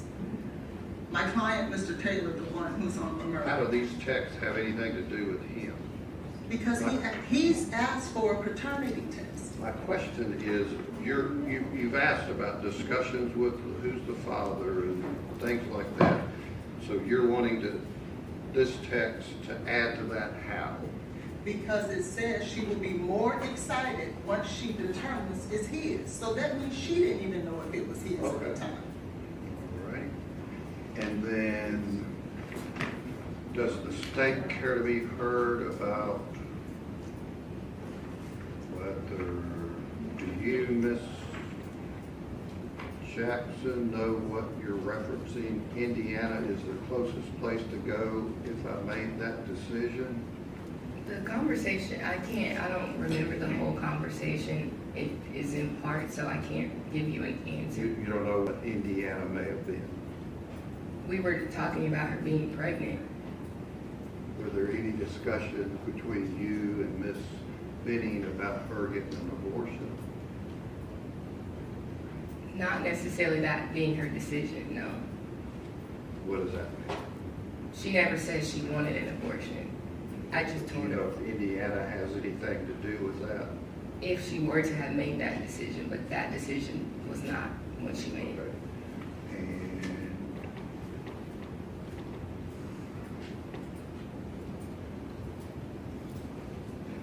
And this one says because you could be 8 and 2 weeks would be 10 and then too late. Do you know what that was about? If she were to have an abortion. Okay. And the state, these are 11-2, 11-2. And the state's objection about these is what? Your Honor, I just want to be clear, we're talking about those specific texts that you just asked Yes. Ms. Jackson about. So my objection is that, number one, they're incomplete to the conversation, but Do they're you have the complete download? We can give it, I didn't ask you. right. Yes, I mean, I have access I to it. mean, you would agree with me, I'm just trying to be fair, you would agree with me that you asked a lot of questions of various witnesses about Miss Benning wanting to have her baby. Yes. And these would indicate that there were discussions about not doing that. And But Your yes, no. my objection. Yes, no. I would like to ask the witness the question, but I Ask understand that the Ms. Jackson a conversation. question? Yes, Go ahead. Ms. Jackson, those conversations that you have snippets of, did those all occur before Ms. Benning confirmed that she was pregnant? No. Are they all from November 2nd? Yes. And you went to the appointment to confirm it on November 3rd? Correct. So they're all before she confirmed it? Yes, I'm sorry. Once she confirmed that she was pregnant, was there any discussion that she was suggesting that she might have an abortion? No. Okay. If I may be heard, Your Honor. You don't need to be heard. I'll allow them to ask that. I'll allow you to ask about these two text messages. Thank you. Trying to bite my tongue about like that.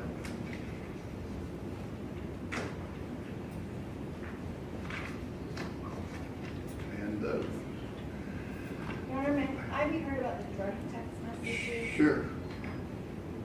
The state's objection is that this witness has already testified that there was drug and alcohol use, marijuana and alcohol, prior to her finding out she was pregnant. Mhm. She found out she might be pregnant on November 2nd. She confirmed it on November 3rd. Mhm. Any questions about drinking or drug use prior to that are completely irrelevant. It's cumulative. It's already been testified to, and the specifics of it have no relevance to the trial. They're wanting to argue the jury that she continued to be a drug dealer and may have overdosed on her own unintentionally. Your Honor, those messages are before she knew she was pregnant. Correct. And you can point that out. They want to argue, good thing, bad thing, I'm not going to say, but they want to argue that Ms. Benning may have unintentionally overdosed on cocaine. Now, it is important to note while we're speaking about it, that she also had fentanyl in her system. This lady doesn't. I'm not speaking about that, but it goes to the I don't relevance. need to hear all of your argument at this point. I'm just saying why you think it's relevant. So I'm allowing you to ask those Thank you. questions. So Thank bring you. the jury back down.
All right, go ahead.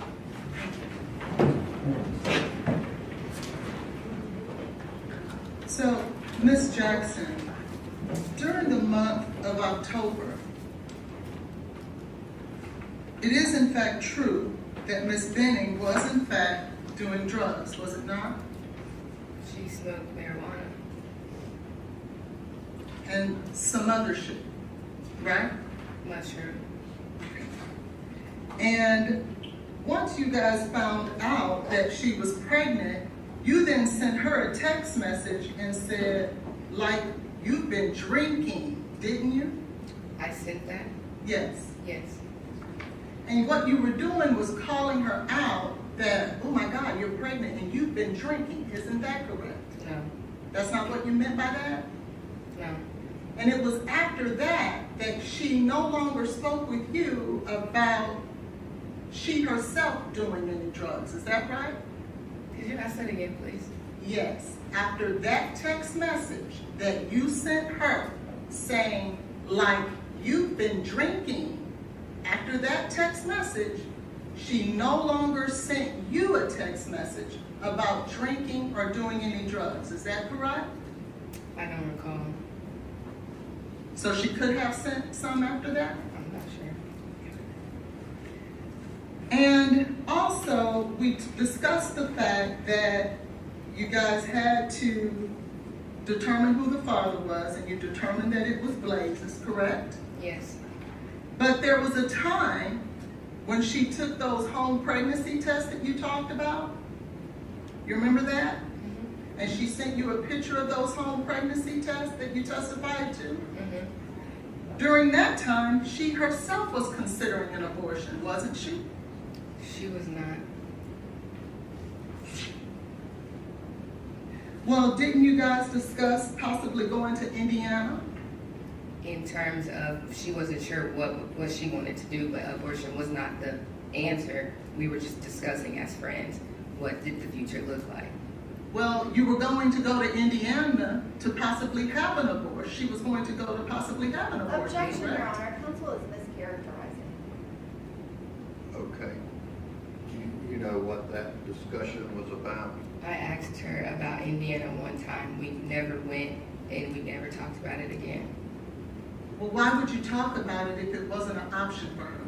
We were just discussing as girls, as friends, like what. Didn't you also say on one occasion, well, 2 weeks, you need to decide because it'll be too late? Didn't you say that to her? I didn't see that. Could I please see that? You may.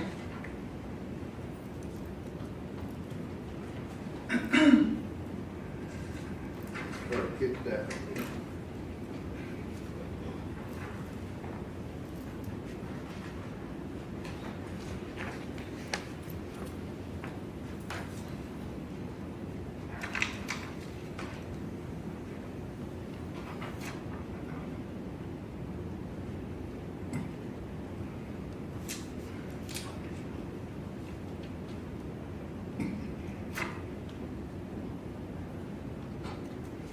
Okay, I see where I said that.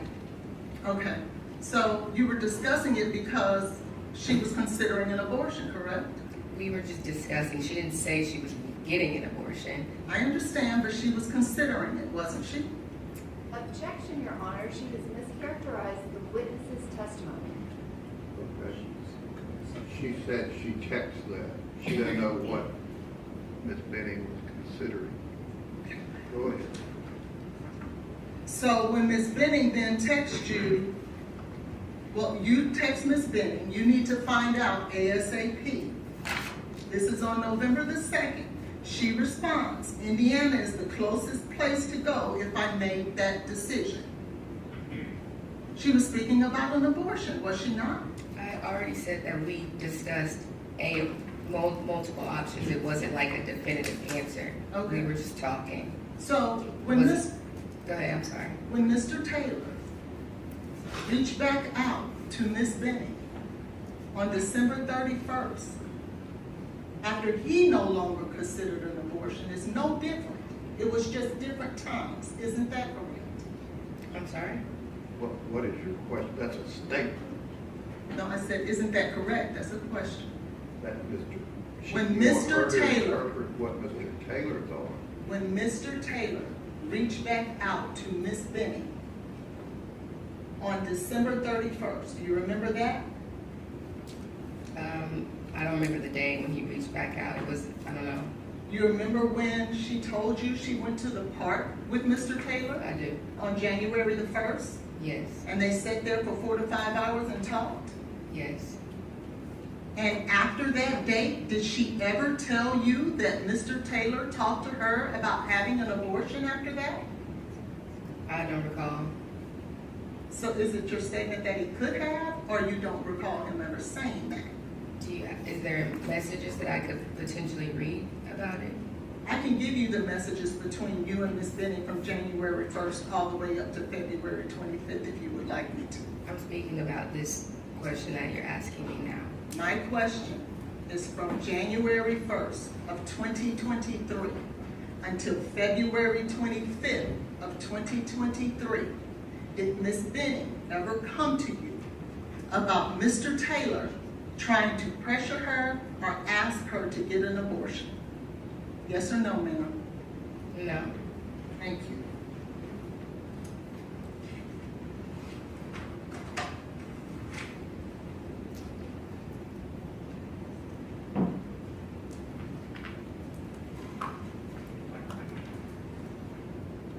Now, during this time that from the January 1st until the February 25th, isn't it true that you believed that Mr. Taylor was trying to work on the relationship? I can't necessarily speak for what he was doing. Okay, well, did you remember talking to one of the detectives?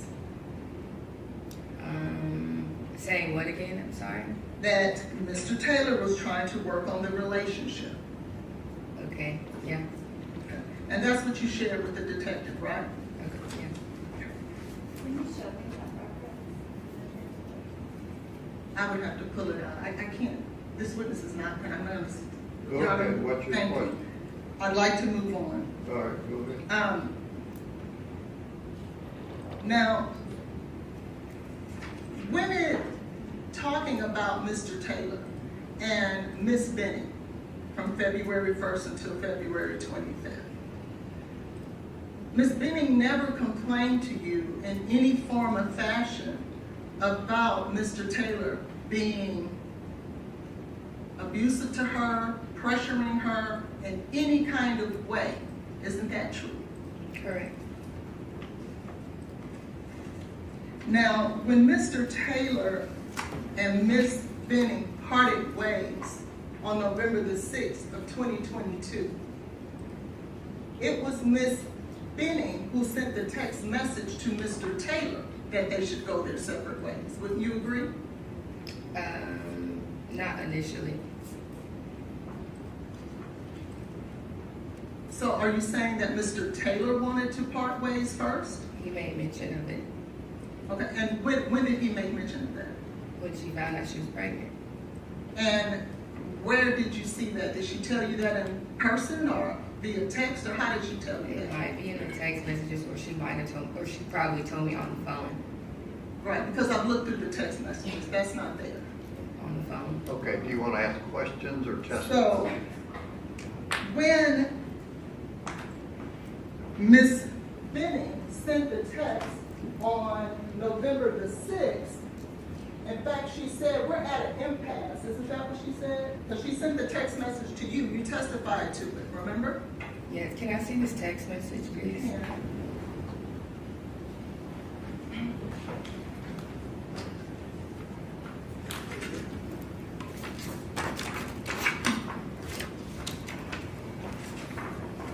Do you need a copy of that November 6th text?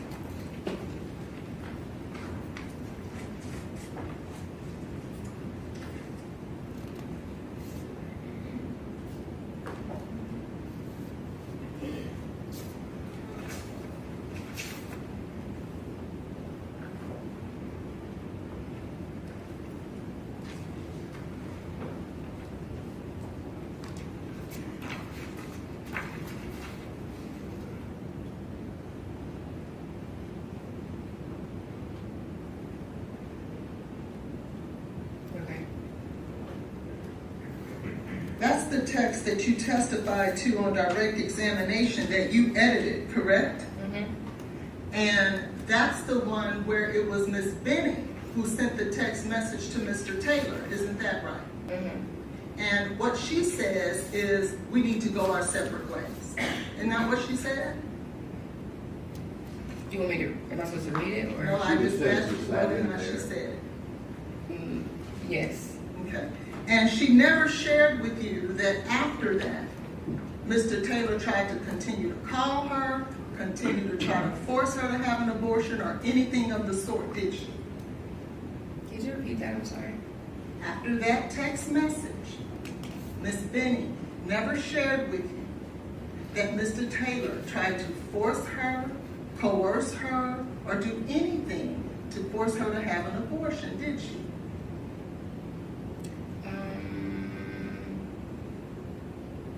No. Okay. Now, let's move on to February 25th. But before we do that, you did state on direct examination that you were willing to be this child's father, correct?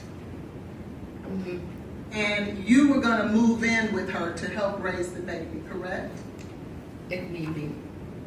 And I think, did you refer to them as your babies? Her and the baby, Jade and the baby were your babies? When did I say that? I'm asking if you ever referred to them as that. I don't remember. On February the 25th of 2023, you knew that Miss Benning was the one who planned this date night, isn't that right? Correct. And she reached out to you about what she should cook. And you stated she should cook the chicken Alfredo, right? Because you wanted some, that's your favorite food, right, from her? It is. Okay. And so she and Blaise were going to do painting with a twist, and she had created this special night for them, right? And even though she had planned this special night for her and Blaise, you decided that you were going to stop by with Keontae to get a plate. And she wasn't necessarily super excited about that initially, right? I can't say if she was or not. Well, didn't you at one point represent that? Well, I bet that girl was saying this bitch. Do you remember saying that? Not in that way, no. What way was it? Because I said that about Blaise was probably thinking that about me because I came by. But didn't she suggest that she would pack the food up for you to get the next day? She didn't say the next day. Okay, when did you think she meant? That night. And so then you and Keontae then came by, correct? Correct.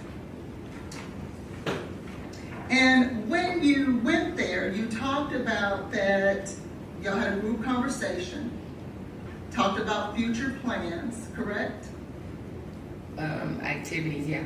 Future plans of doing things together. And Mr. Taylor was involved in those future plans, right? And that he actually invited you guys to stay that night, didn't he? After we left. Well, he didn't invite you to stay and play cards, and you said, no, I don't want to intrude? Not when I was there. Oh, this was after you This was left? when I left. And who told you that? Jade. Okay. And so you stated that he then, when all of that was going on, you called it a cute interaction. Do you remember that? But you testified on direct that it was somewhat obvious with the black hole thing, right? When discussing the painting. Okay. So just the painting and not Mr. Taylor and his view of it. I'm sorry? So when you were discussing that it was dark, you were only talking about the painting and not Mr. Taylor? I was talking about the painting. Because you actually characterized it as a cute interaction, didn't you? Because we were all talking and we just met him for the first time. Okay. And there was nothing about that evening that made you feel any way about the way Mr. Taylor was acting, were you? Beyond what I said about the painting. But yet you still called it a cute interaction. For her, yes. Okay. And the painting, if I could have State's Exhibit 1A and B, please.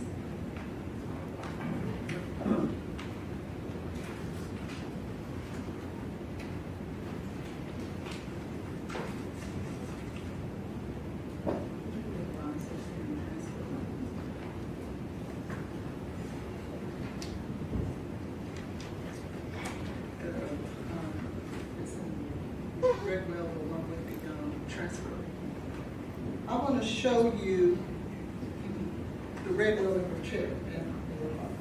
I want to show you State's Exhibit 1A. Do you see that? I do. And this is the painting that you're referring to of Mr. Taylor's, is it not? Correct. And you believe that that's dark? What That's he your did. characterization of it? What he described to me was dark. Okay. And he described a dark hole? Yes. And where's the dark hole? I don't know. I don't know what I'm looking at. Now, as it relates to when you left, you remember leaving? You and Keontae? Yes.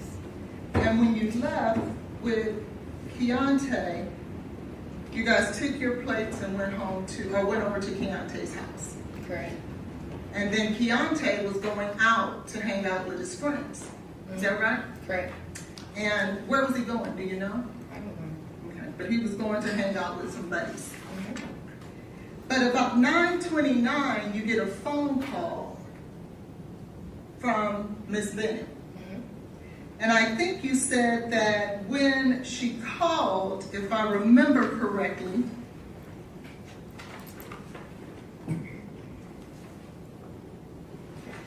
you said that when you picked up the phone, what you heard was, "What did you do? What did you put in my drink?" Is that right? Mm-hmm.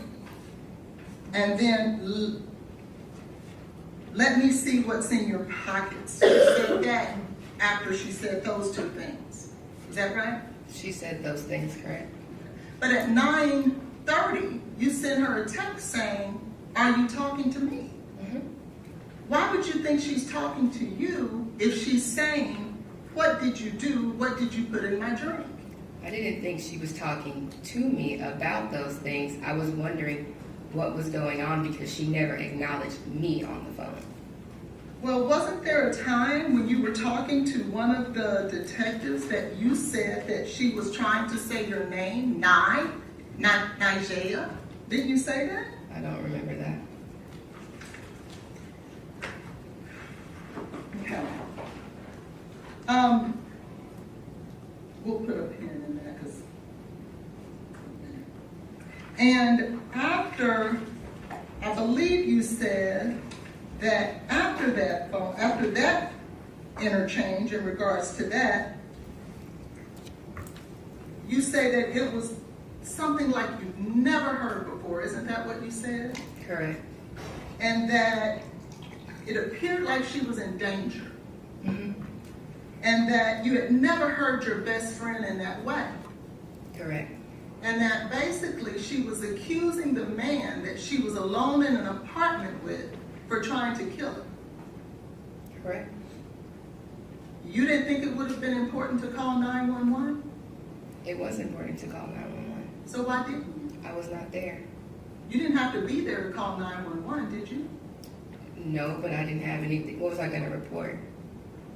What you just said, everything that you reported to those police officers at the hospital, Mm-hmm. you could have reported to 911, correct? And if they would have asked me questions about her physical state, I would have not been able to provide those answers. Well, didn't you say to those officers, she sounded sluggish? Mm-hmm. She said that I can't feel my legs? Mm-hmm. Didn't you say that she said I feel like I'm about to pass out? Mm-hmm. Isn't that directly related to her physical condition? I was not there to answer any questions that they would have asked me, additionally beyond what I provided for them, if I would have called. But you were so concerned that you stopped what you were doing and you drove over there. Yes. What were you going to do What was I going to do when? when you got there? If 911 wasn't called, I would have called 911. I would have rendered aid. You had that opportunity 29 minutes before you got there. Is that a question? Yes, why didn't you do that? You've asked her that. Then you stated that at some point that she asked you to call Keontae. Isn't that true? I didn't say she asked me to call Keontae. I mentioned the words that I heard of his name. Okay, and so she never then, are you stating that she never told you to call Keontae on the three-way? No, May I have a moment, Your Honor? Did you ever tell Detective Smith that? I don't recall. Would it refresh your memory if you were to take a look at Detective Smith transcript talking to you? Sure. May I have a moment? Okay.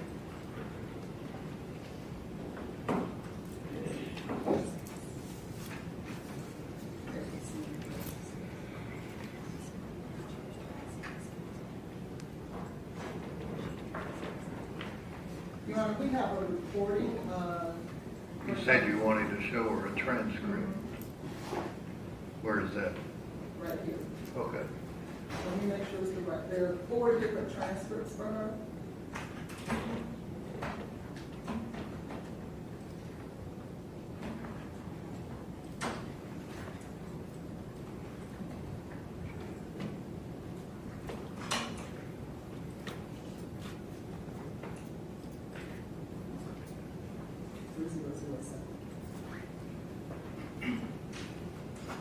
I'll move on until he finds it, Your Honor. So after that, you go on to say, now with Keontae, she really didn't know him, did she? She knew who he was. Well, Mr. Jones testified she had only met him twice. I said she knew who he was. Okay, but she didn't know him very well, did she? No. Did her father live here? Whose father? Miss Jade's Benning's. No. Did her stepmother live here? Yes. Okay. And so instead of calling or her suggesting to call someone that she actually knows a little better, she would ask you to call someone that she's only met twice? Objection, Your Honor, the witness has already said. Yeah, she didn't say that. She did that. Well, you interpret it that way because you called Keontae, correct? Objection, Your Honor, the witness is testifying in a question. The attorney this witness has not said any of that. Do you want to clarify whether this young lady witness was told by Ms. Benning to call Keontae? What made you call Keontae? I heard the word key. Okay, and so you thought that to mean what? She was asking for him Why do you feel like she would be asking for him? because she was scared. That's how she sounded to me. So again, I'll ask you, why would you think, with her being scared, that she would want to call someone she's only known or only met twice? I have no idea. But that's what you did, correct? Mhm. So when Keontae gets on the phone, you then state that he asked Blaise, man, did you do this? Right? I said he asked, what did you do or what happened? Okay. I don't remember that exact verbiage. And so you don't remember the exact verbiage now? I just said what I said. He said, what did you do or what happened or something along those lines, yes. And how did Mr. Taylor respond? He said he didn't know.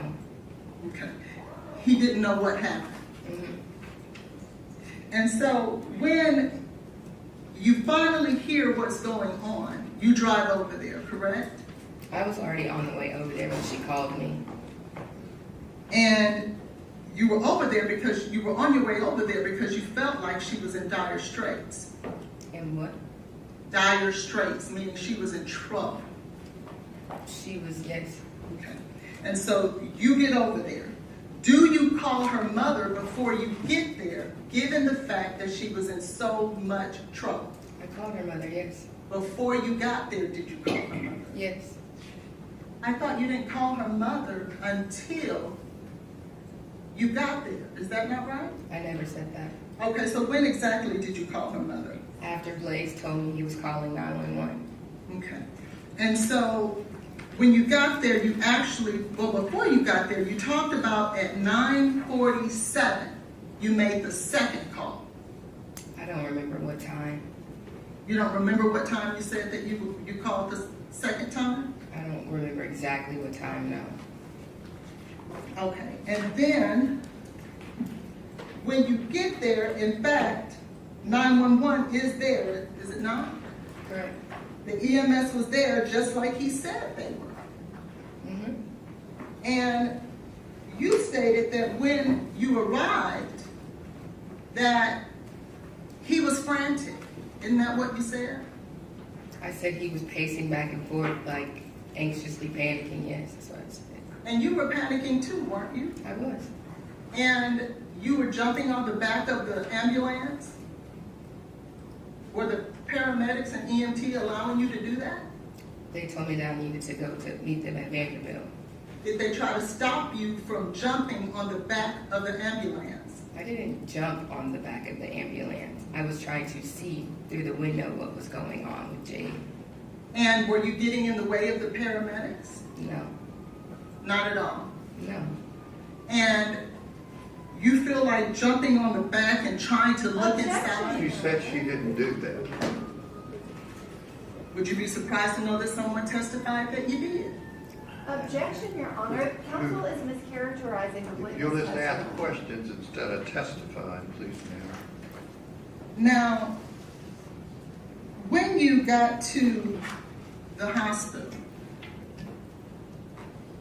you had to check into the hospital, didn't you? I did.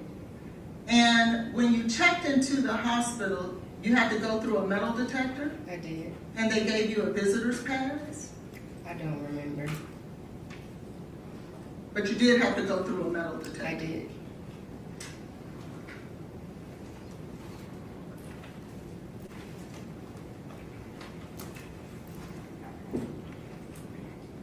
Now,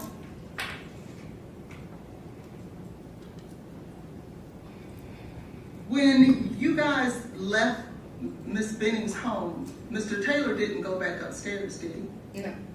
He went straight to the hospital just like you did. Correct. So he never had an opportunity to go back upstairs, did he? Objection, Your Honor, calls for speculation. All right, I'll sustain the objection. Did you see Mr. Taylor get in his vehicle? Said, oh, get it, you see him get in his vehicle. Yes.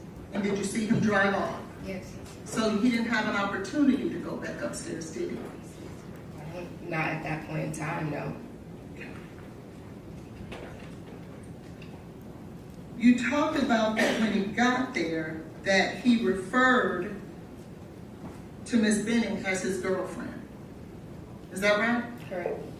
And you told officers that you didn't believe that they were in fact dating. I said they were not dating. They were not dating. But isn't it true that they planned a date night? Exclusively. Boyfriend and girlfriend. But I thought you just said they weren't dating. Because you didn't qualify it with exclusively, did you? No. You said dating, didn't you? Yes. But they were on a date night, isn't that true? Correct. And then you testified on direct that she wanted more, correct? I said that? Yes, you did. Okay. Okay. And that they saw each other 2 to 3 times a week, didn't you say that? I said sometimes. And in fact, they had seen each other 3 days in a row that week. I don't remember. I'm going to object to Ms. Hollins asking her questions, insinuating that she made those statements. Ms. Jackson did not make those statements. Your Honor, she just testified to it. She has not said that they saw each other the last 3 days. That is not. No, I didn't say that. I asked her that. I should be able to ask the witness questions. What, yeah, go ahead. Now, when you first got to the hospital, it was you who accused Mr. Taylor of doing anything wrong, isn't that true? You said what? It was you who accused Mr. Taylor of doing anything wrong Of doing anything wrong? I don't understand what you're saying. with Miss Benning, doing something to her. I simply told everyone that I spoke with what I heard on the phone. Okay. And do you remember if she said anything like that when Mr. Jones was on the phone? No, she did not. So he never heard what you heard. No, not the beginning of the phone call. And in fact, when Mr. Jones was on the phone, there were no accusations made by Ms. Benning. Isn't that true? She wasn't really able to say anything at that point. Well, did you testify that she was able to say some words? Yes, prior to me calling Keontae. So after calling Keontae, you're saying she never said any more words at all? We could hear her, but nothing made sense at that point. But she was saying something. Nothing substantial of anything that we could understand, no. And it's your testimony that you do not remember exactly what time that second phone call was? I don't remember what time that second phone call was. What time was the first call? 9:29. And how long did it last? 6 minutes. And so that would take us to 9:35? Sure. Okay. And so, can I have State's Exhibit, the NFD? What do you need? The NFD rates. That's been. It is 5.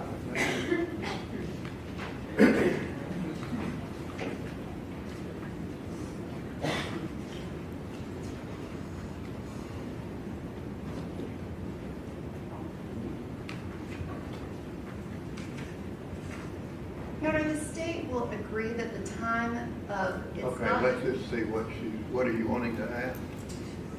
Well, I have to give, isn't it true? Well, you wouldn't know.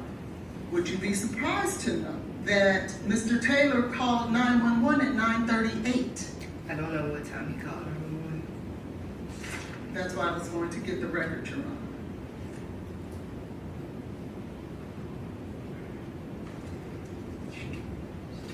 If he called 911 at 9:38, you called back a second time, correct? I did. And when you called back the second time, how long did that conversation last? I don't remember. And when you got to his house, you will agree with me that EMS was already there. I did not go to his house. I'm sorry, to Ms. Benning's house. EMS was already there, yes. And didn't he, when you talked with him, didn't he tell you that, I think I hear them outside? He said I hear sirens or something. Yeah, he made mention that he heard something. And that would have been on the second call, correct? Correct.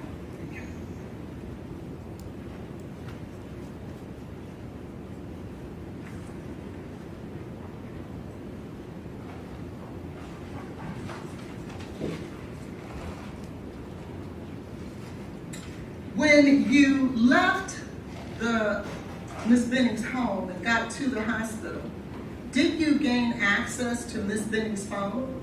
No. You didn't have Ms. Benning's phone? Oh, I'm sorry. I had her phone, yes. Okay. And who gave you that phone? I got it from Blaise. Okay. And where did you get it from? I don't remember. Do you know when he gave it to you? No. But you had it at the hospital. I got it from him at the hospital, yes. Can you tell the jury about how long it was before you got the phone? Was it an hour, 2 hours? Do you even know? Her phone? No, I don't know. What did you do with the phone when you had it? I had it in my hand or my purse. I don't remember. And what, if anything, did you do with the phone?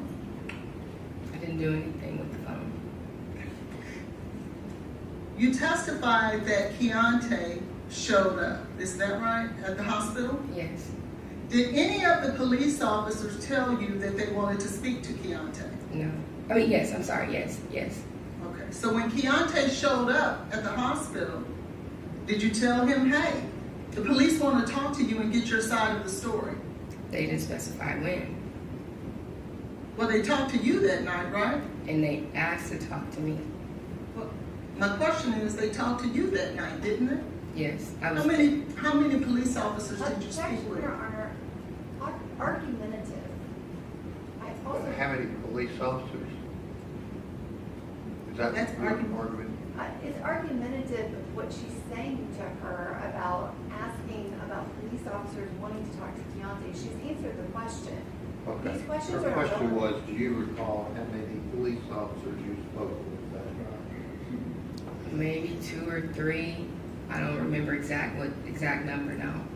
And you were certainly concerned for your friend, weren't you? Yes, And you wanted to make sure that the police officers got as much information as possible, right?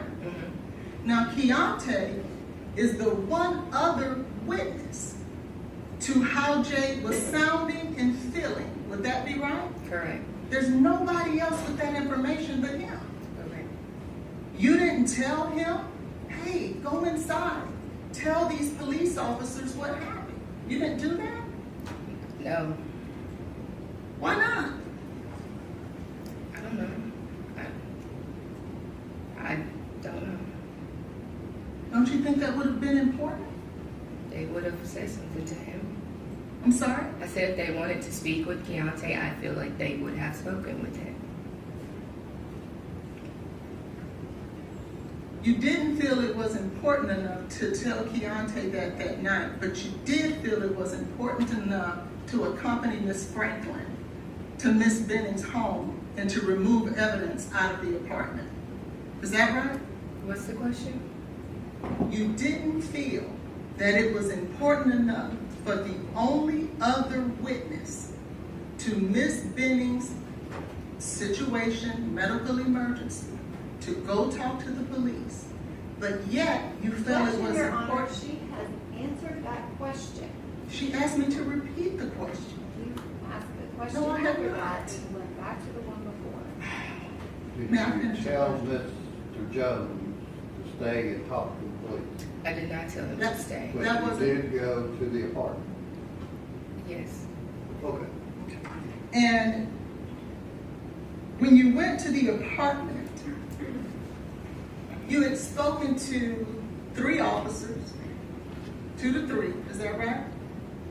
I don't remember how many I spoke with, but I spoke with officers. And surely you knew, because you told them everything that was going on, that they were going to investigate, correct? Correct. But yet you felt that it was on you to do the investigation. Is that right? No. But you went there before the police went there. Objection, Your Honor, she answered the question. Okay, she went there before the police went. Why did you remove evidence? Because according to you, that's a crime scene. Why would you remove evidence from a crime scene? It was not a crime scene when I went there. There was no one that told me I could not go, so I went. Didn't you accuse Blaise of a crime? I told them what I heard on the phone. Well, let me ask you this. If you believe that Mr. Taylor put something in Miss Benning's drink to cause harm to the unborn child, would that be a crime? Yes. And you didn't believe that was a crime? I did believe it was a crime. And so you're going to do the investigations for the police instead of allowing them to do it? Sure. And remove vital evidence from the scene? What did you do with it? I didn't have anything. Who had it? I moved the camera. Okay, so let's talk about that. You moved the camera. I did. The camera had the potential to video or record Mr. Taylor doing anything that Miss Benning was accusing him of. Isn't that true? Yeah. Yes. So why would you move the very thing that could have recorded him? Because it was not in the location where she had it at. And isn't that all the reason more to leave it there so the police can see that it was in a location different than what it was? Sure. Yeah. So why'd you move it? Because it was not where it was supposed to be, And if he did come back to her place, we would have seen that. You also would have seen if he did what you said that Miss Benning was saying. They would have seen that. Isn't that true? Yes. Which one would you think would be more important to preserve? What he did according to what you said Miss Benning said he was doing, or him coming back into the apartment? Which one do you think is more important? I'm not sure. And so you then moved that camera into the kitchen area.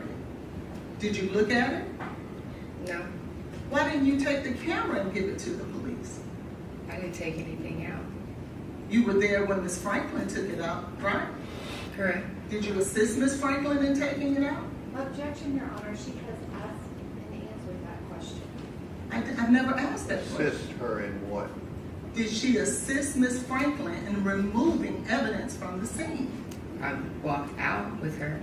But you didn't have the comforter? No. Did you see a washcloth there? No. Did you see a glass on the counter? Yes. And isn't it true that you stated that Miss Benning was drinking out of a glass? Mm-hmm. And that same glass was on the counter, was it not? Yes. Why didn't you take that? I didn't take anything. Well, you moved the camera. I did not take anything. Well, why didn't you move the glass? It didn't have the same drink in it that she had earlier.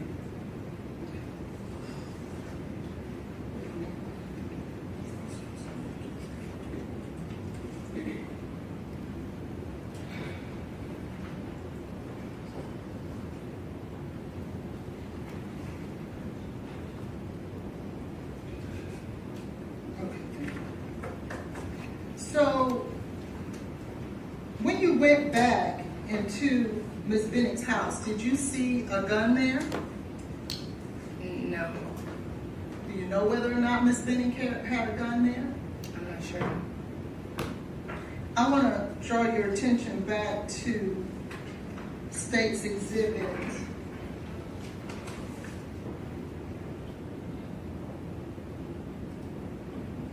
1B, which is the comforter. Is this the comforter that you removed? That Miss Franklin, you watched her remove? Yes. Did Miss Franklin video you guys packing up that comforter? I'm not sure who videoed. Was someone videoing? Yes. Who? I don't know. I don't Well, know. how do you know if you don't know? I know someone was recording, but I don't remember who it was. So, what made you put gloves on? I didn't want to touch anything. You mean with your bare hands? Yes. Why were you so careful about not touching anything, but you weren't careful enough to preserve the scene? What was the difference? I'm not sure.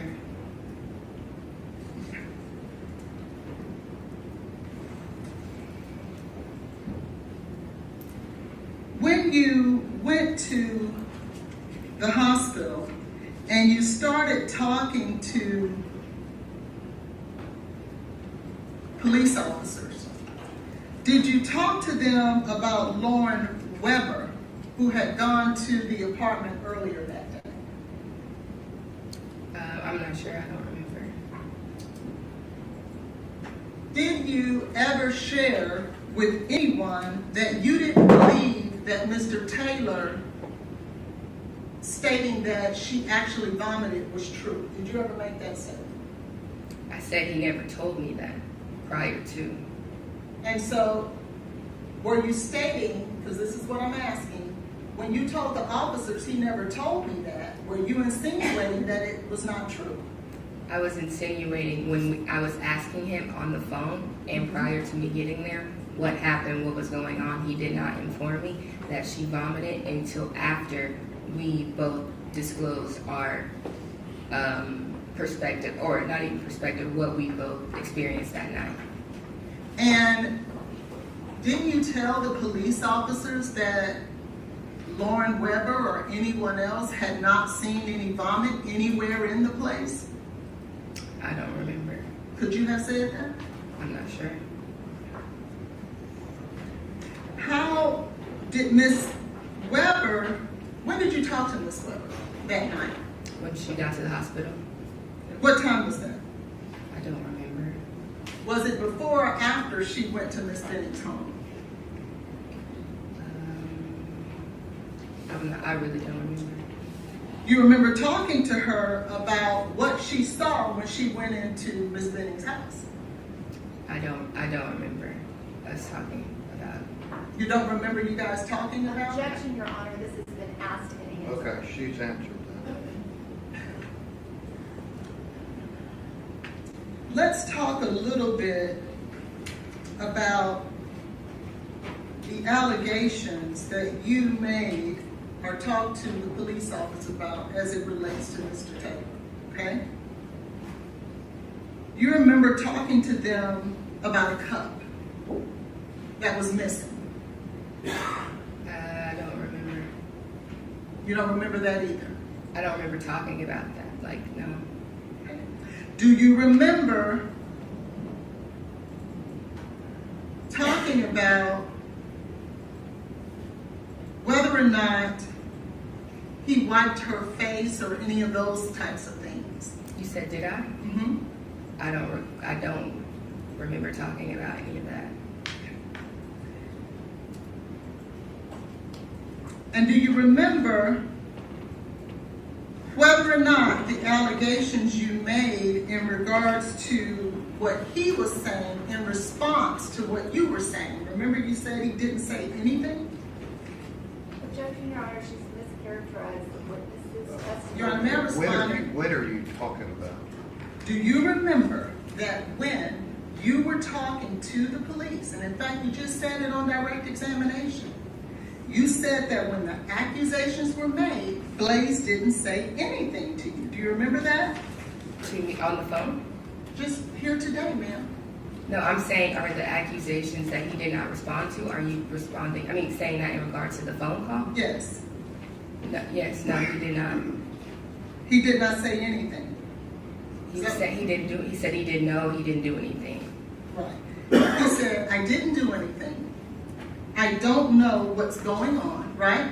Correct? He asked you if she had an EpiPen. Mm-hmm. He said, I don't have anything in response. According to you, he says, I don't have anything. Mm-hmm. And it's your testimony that in response to questions being posed to him, he said nothing. I mentioned that. So why would you characterize it as he didn't respond? I said he did not. I already said what he responded to. When Jade said that he was scaring her, he responded that she was scaring him. When she asked to empty her pockets, let me see her hands, he said he didn't have anything. I already mentioned that. And then you said, you also said that he would never FaceTime me, right? Mm-hmm. Well, if he was busy tending to Miss Benning and or trying to get to 911, the emergency people, would you be more concerned with him caring for her or FaceTiming you? I asked for him to FaceTime me before he told me he was calling 911. But you also said that he told you he could hear the sirens, right? Correct. So how could he get ready to call 911 if the sirens are already there? I don't know. But that's your testimony. What's my testimony? That he said, I'm about to call 911. Yes. And that was on the second call. Yes.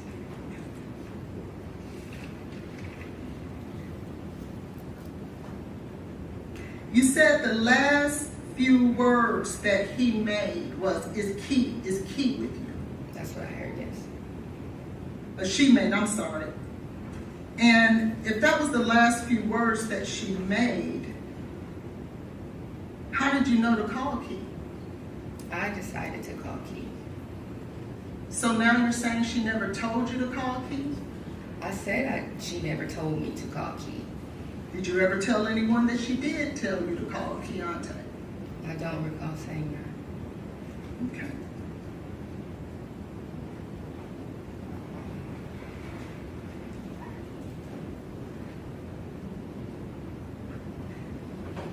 You stated on direct examination, he wasn't giving me anything, right? What did you mean by that? As I was asking him what was going on, what happened, he never had anything to tell me. Like, Now, didn't you say that he told you that they danced? that was at the hospital. What he told me. So then he did tell you something. When I made that statement, I was saying in terms of when I was asking him what was going on, he didn't give me anything. Wasn't he in the middle of a medical emergency? Yes. Okay.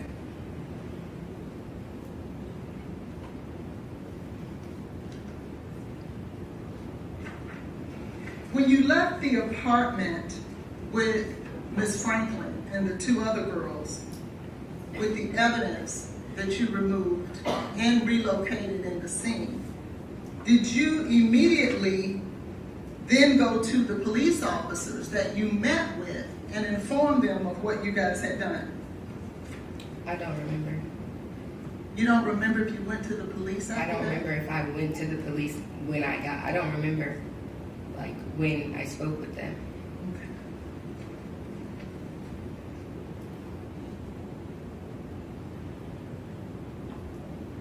And who told you, or how did you come to the decision that you were going to participate in going back to the scene? I did, And why was that? because nothing was being done about what was going on. So even though you talked to those three officers as they were getting your statement, right? Mm-hmm. So you didn't talk to one officer. You didn't talk to two officers. You talked to three, right? Correct. But to you, nothing was being done. After I talked to them, no. And so you were going to take it upon yourself to play Objection, Your police. Honor, this has been acid. Okay, I'll sustain the objection.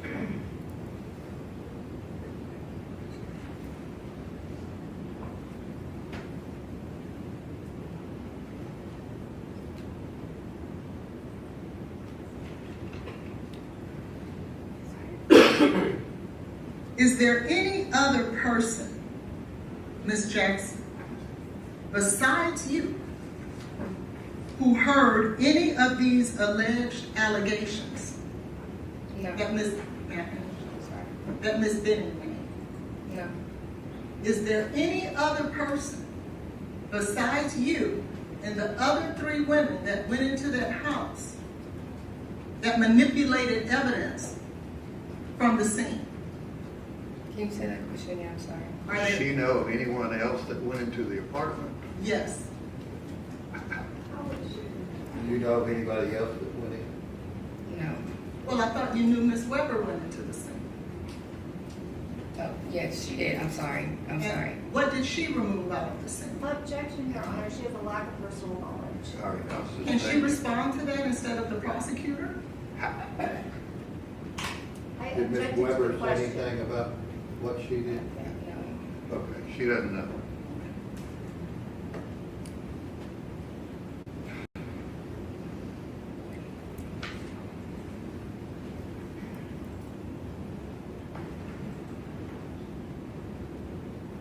If I could just have a minute.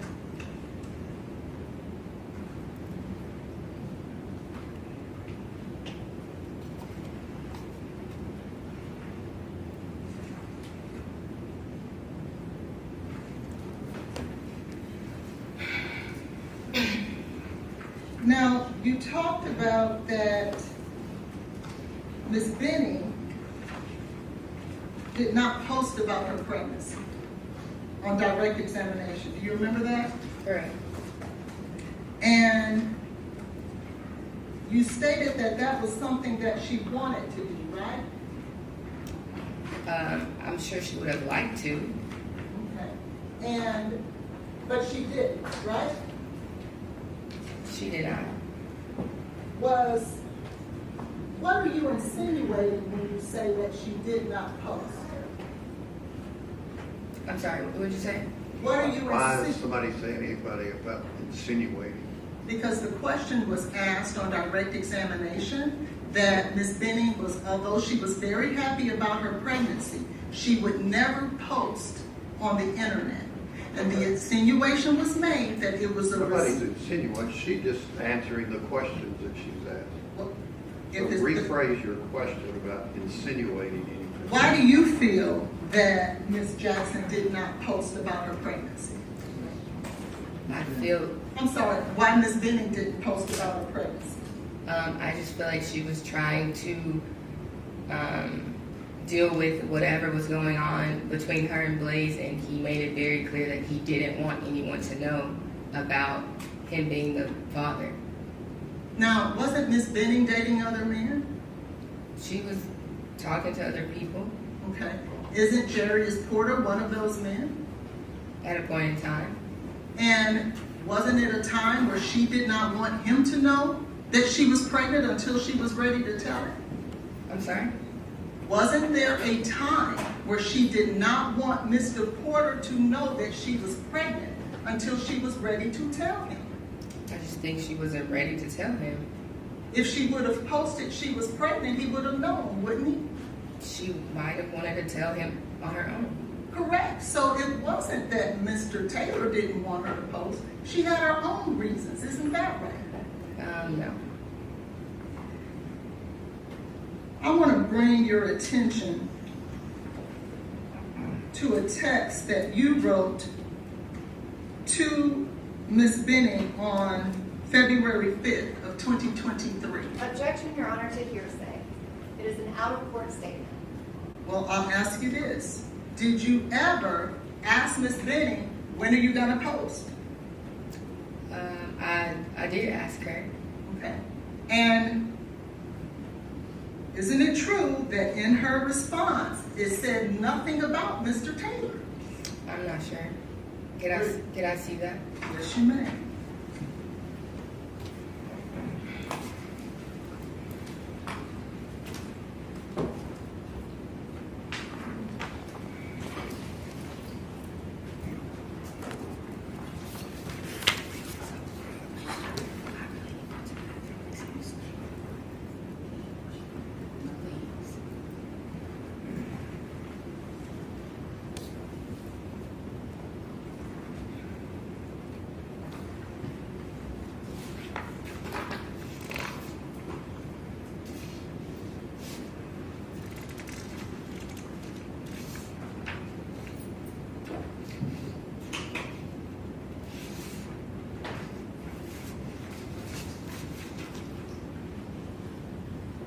Okay.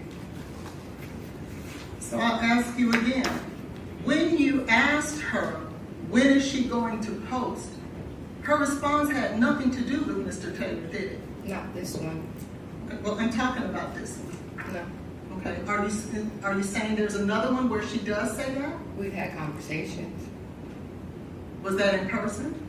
Person, on the phone, we definitely talked about it. Okay. But in this text message, when you directly ask her the question, she never talks about Mr. Taylor, does she? Not in this text message.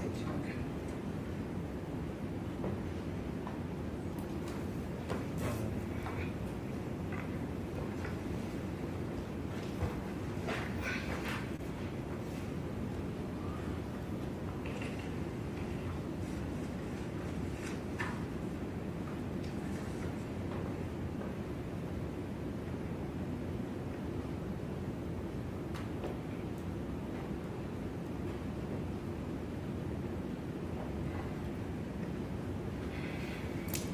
Do you remember a time on November the 9th, after Ms. Taylor found out that she was pregnant, that she talked about eating gummies with her aunt? Do you remember that? I remember the conversation. And isn't it true that her aunt offered her some gummies after that day? Her aunt did not know she was pregnant. And Ms. Benning's response was, I told her I needed to eat first. Do you remember that? Mm-hmm. Not, no, I'm not taking them. That was not her response, was it? She wasn't, no, it was not her response. So your statement then that she did not do anything after that wouldn't necessarily be true. How does she know whether she did that or not? Yes. In this text message, did she ever say to her aunt, I'm not taking those? Not in that text message, she did not say that.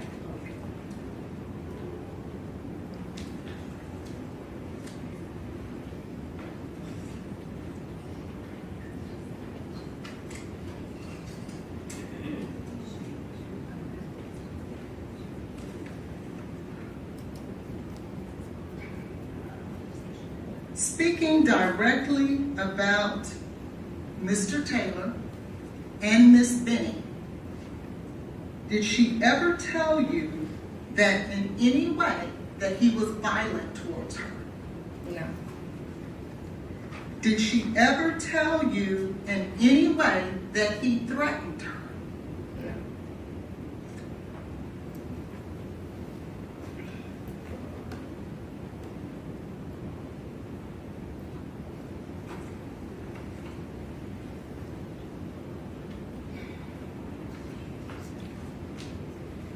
So outside of this incident in regards to what you heard but no one else heard, there is no other situation throughout the course of Mr. Taylor and Miss Benning's relationship that there has ever been any form of violence or threat against her. Isn't that true?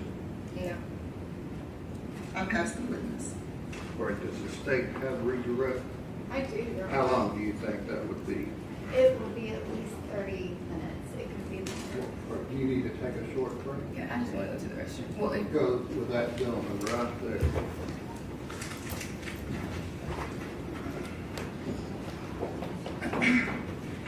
Something not into evidence is inappropriate. I'm happy to ask in question format, Your Honor. Go ahead. Ms. Jackson, is it true that you said, it sounded like that, it sounded like I can't even explain it. Like it was like, get here ASAP. And she was trying to say the guy's name is Chianti. And she was like, is Chianti. But she was trying to say his name, but she couldn't. But I could tell that's what she was trying to say. I'm going to object to counsel testifying and leading the witness. Okay, I'll overrule the objection. Is that what you said to Detective Smith about what Miss Benning said about Chianti? yes.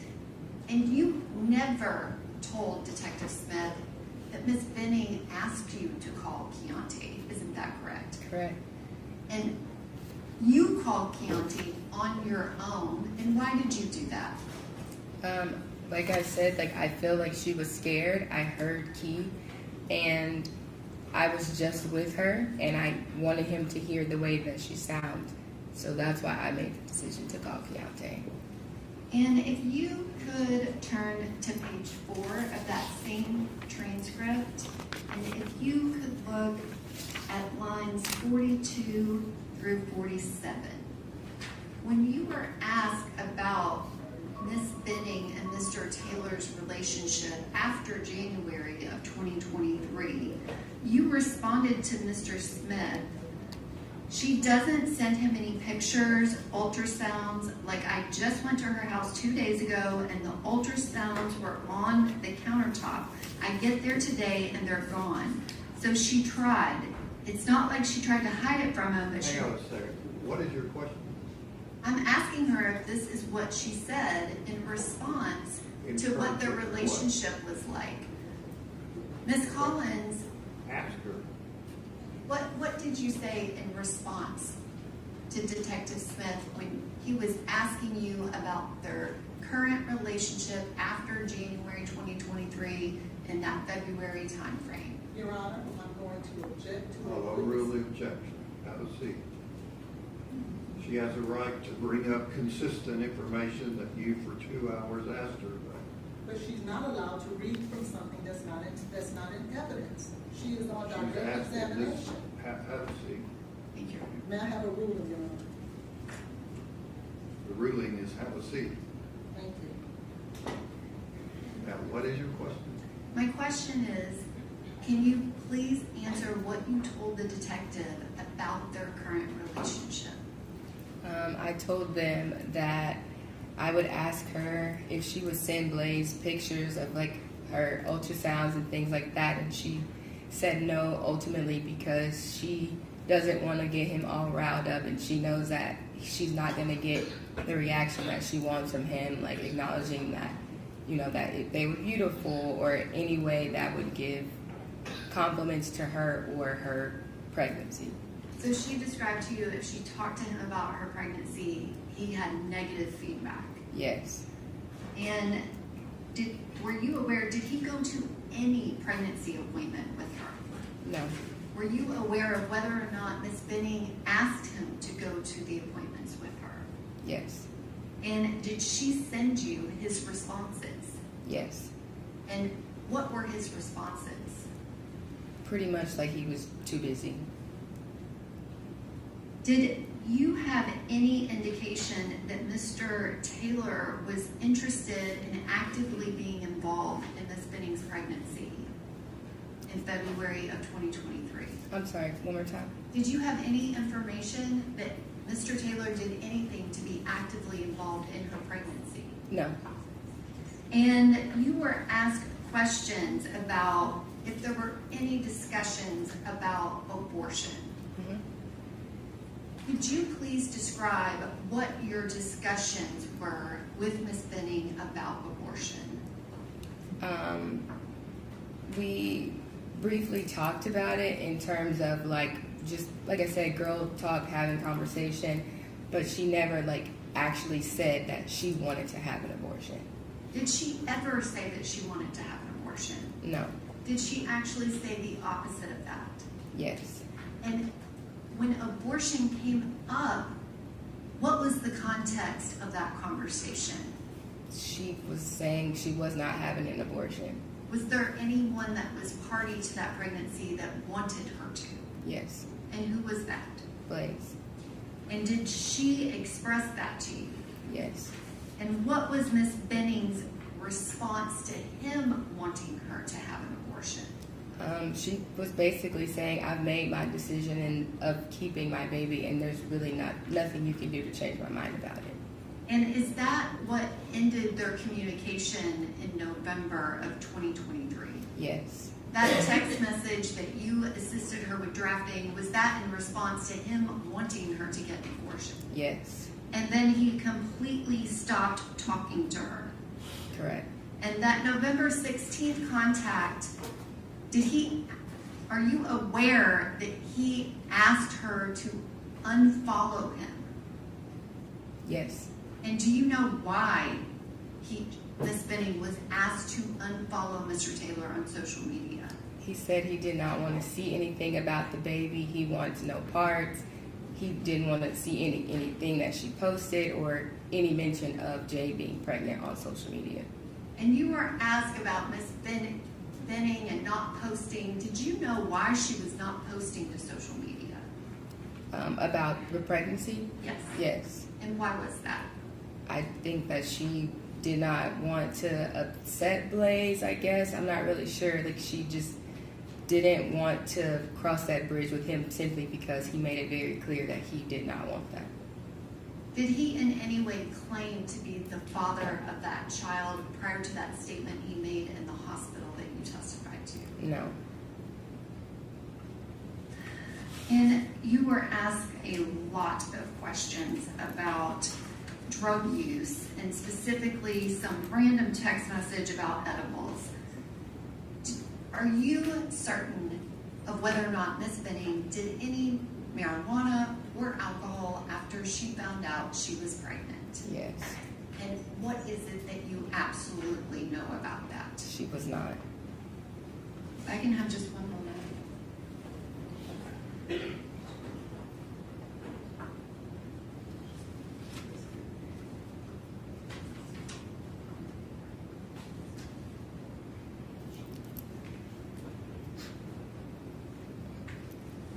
Ms. Jackson, at the beginning of questioning, you were asked about Ms. Appledenny, and you said you knew of her, and then you said you met her before. Mm-hmm.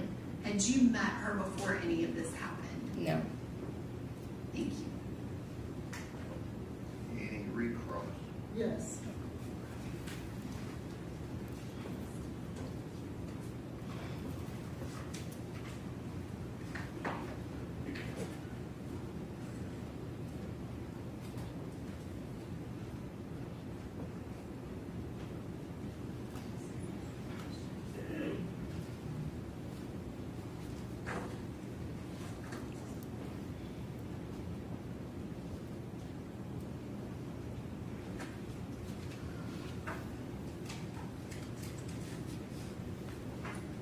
I had asked you earlier.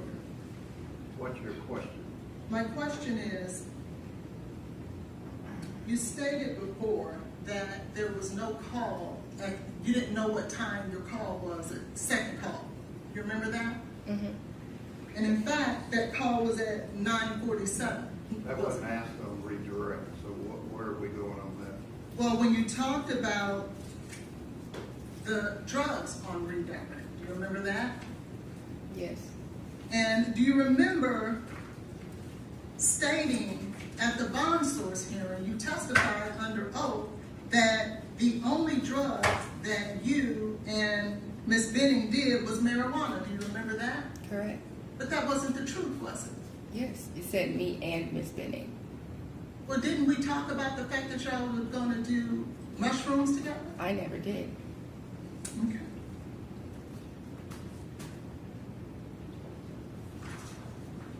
You talked about on redirect in regards to Mr. Taylor's involvement with the baby. Do you remember that? Yes. Didn't you ever state at an occasion that you knew that he and Miss Benning talked about naming the baby Jim? Yes. Well, that would be involved with the baby, wouldn't it? I mean, yeah. If he and Miss Benning together had came up with a name, that would be in direct contrast to him not wanting to have anything to do with the baby, isn't it? No, not necessarily, no. And in fact, that baby's name that they came up with was Jim, wasn't it? G-E-M. She came up with that. And he agreed to it. Because Okay. his name was Blaise and hers was Jade. Isn't that true? I'm not sure about that. So your best friend didn't tell you that? I knew about the name Jim, That they agreed to come up with together. that she liked it and he agreed on it. Thank you. Anything else? One question. Ms. Jackson, do you know what Jade Benning intended to name her baby girl? Ivy? Thank you. I didn't hear, I didn't understand. Ivy Blair. Ivy? Yes, me, sir. That's one question. If she intended to name the baby Ivy Blair, then what were you just talking about when you said that he agreed to Jim? You just said she came up with the name of Jim, right? Mm-hmm. That's different than Ivy Blair, isn't it? Yes, there was consideration after they agreed on that name. That wasn't like final. That's just something that they discussed. I just wanted to make sure that what you were saying is that Mr. Taylor was involved in the name of G-E-M, right? He agreed on the name. Thank you. Any other questions? Thank you. You can leave that there.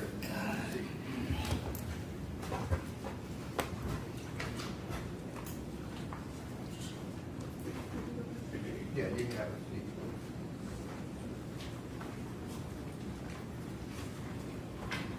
All right, ladies and gentlemen of the jury, thank you very much for your patience and work here today. We're going to recess for the day. Tomorrow, you report like you did this morning downstairs in the jury assembly room at 9:30. We'll let the traffic die down. You've been up here later tonight, so give you that extra period of time.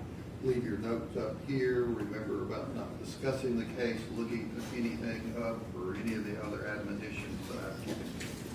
You can step down the hallway with the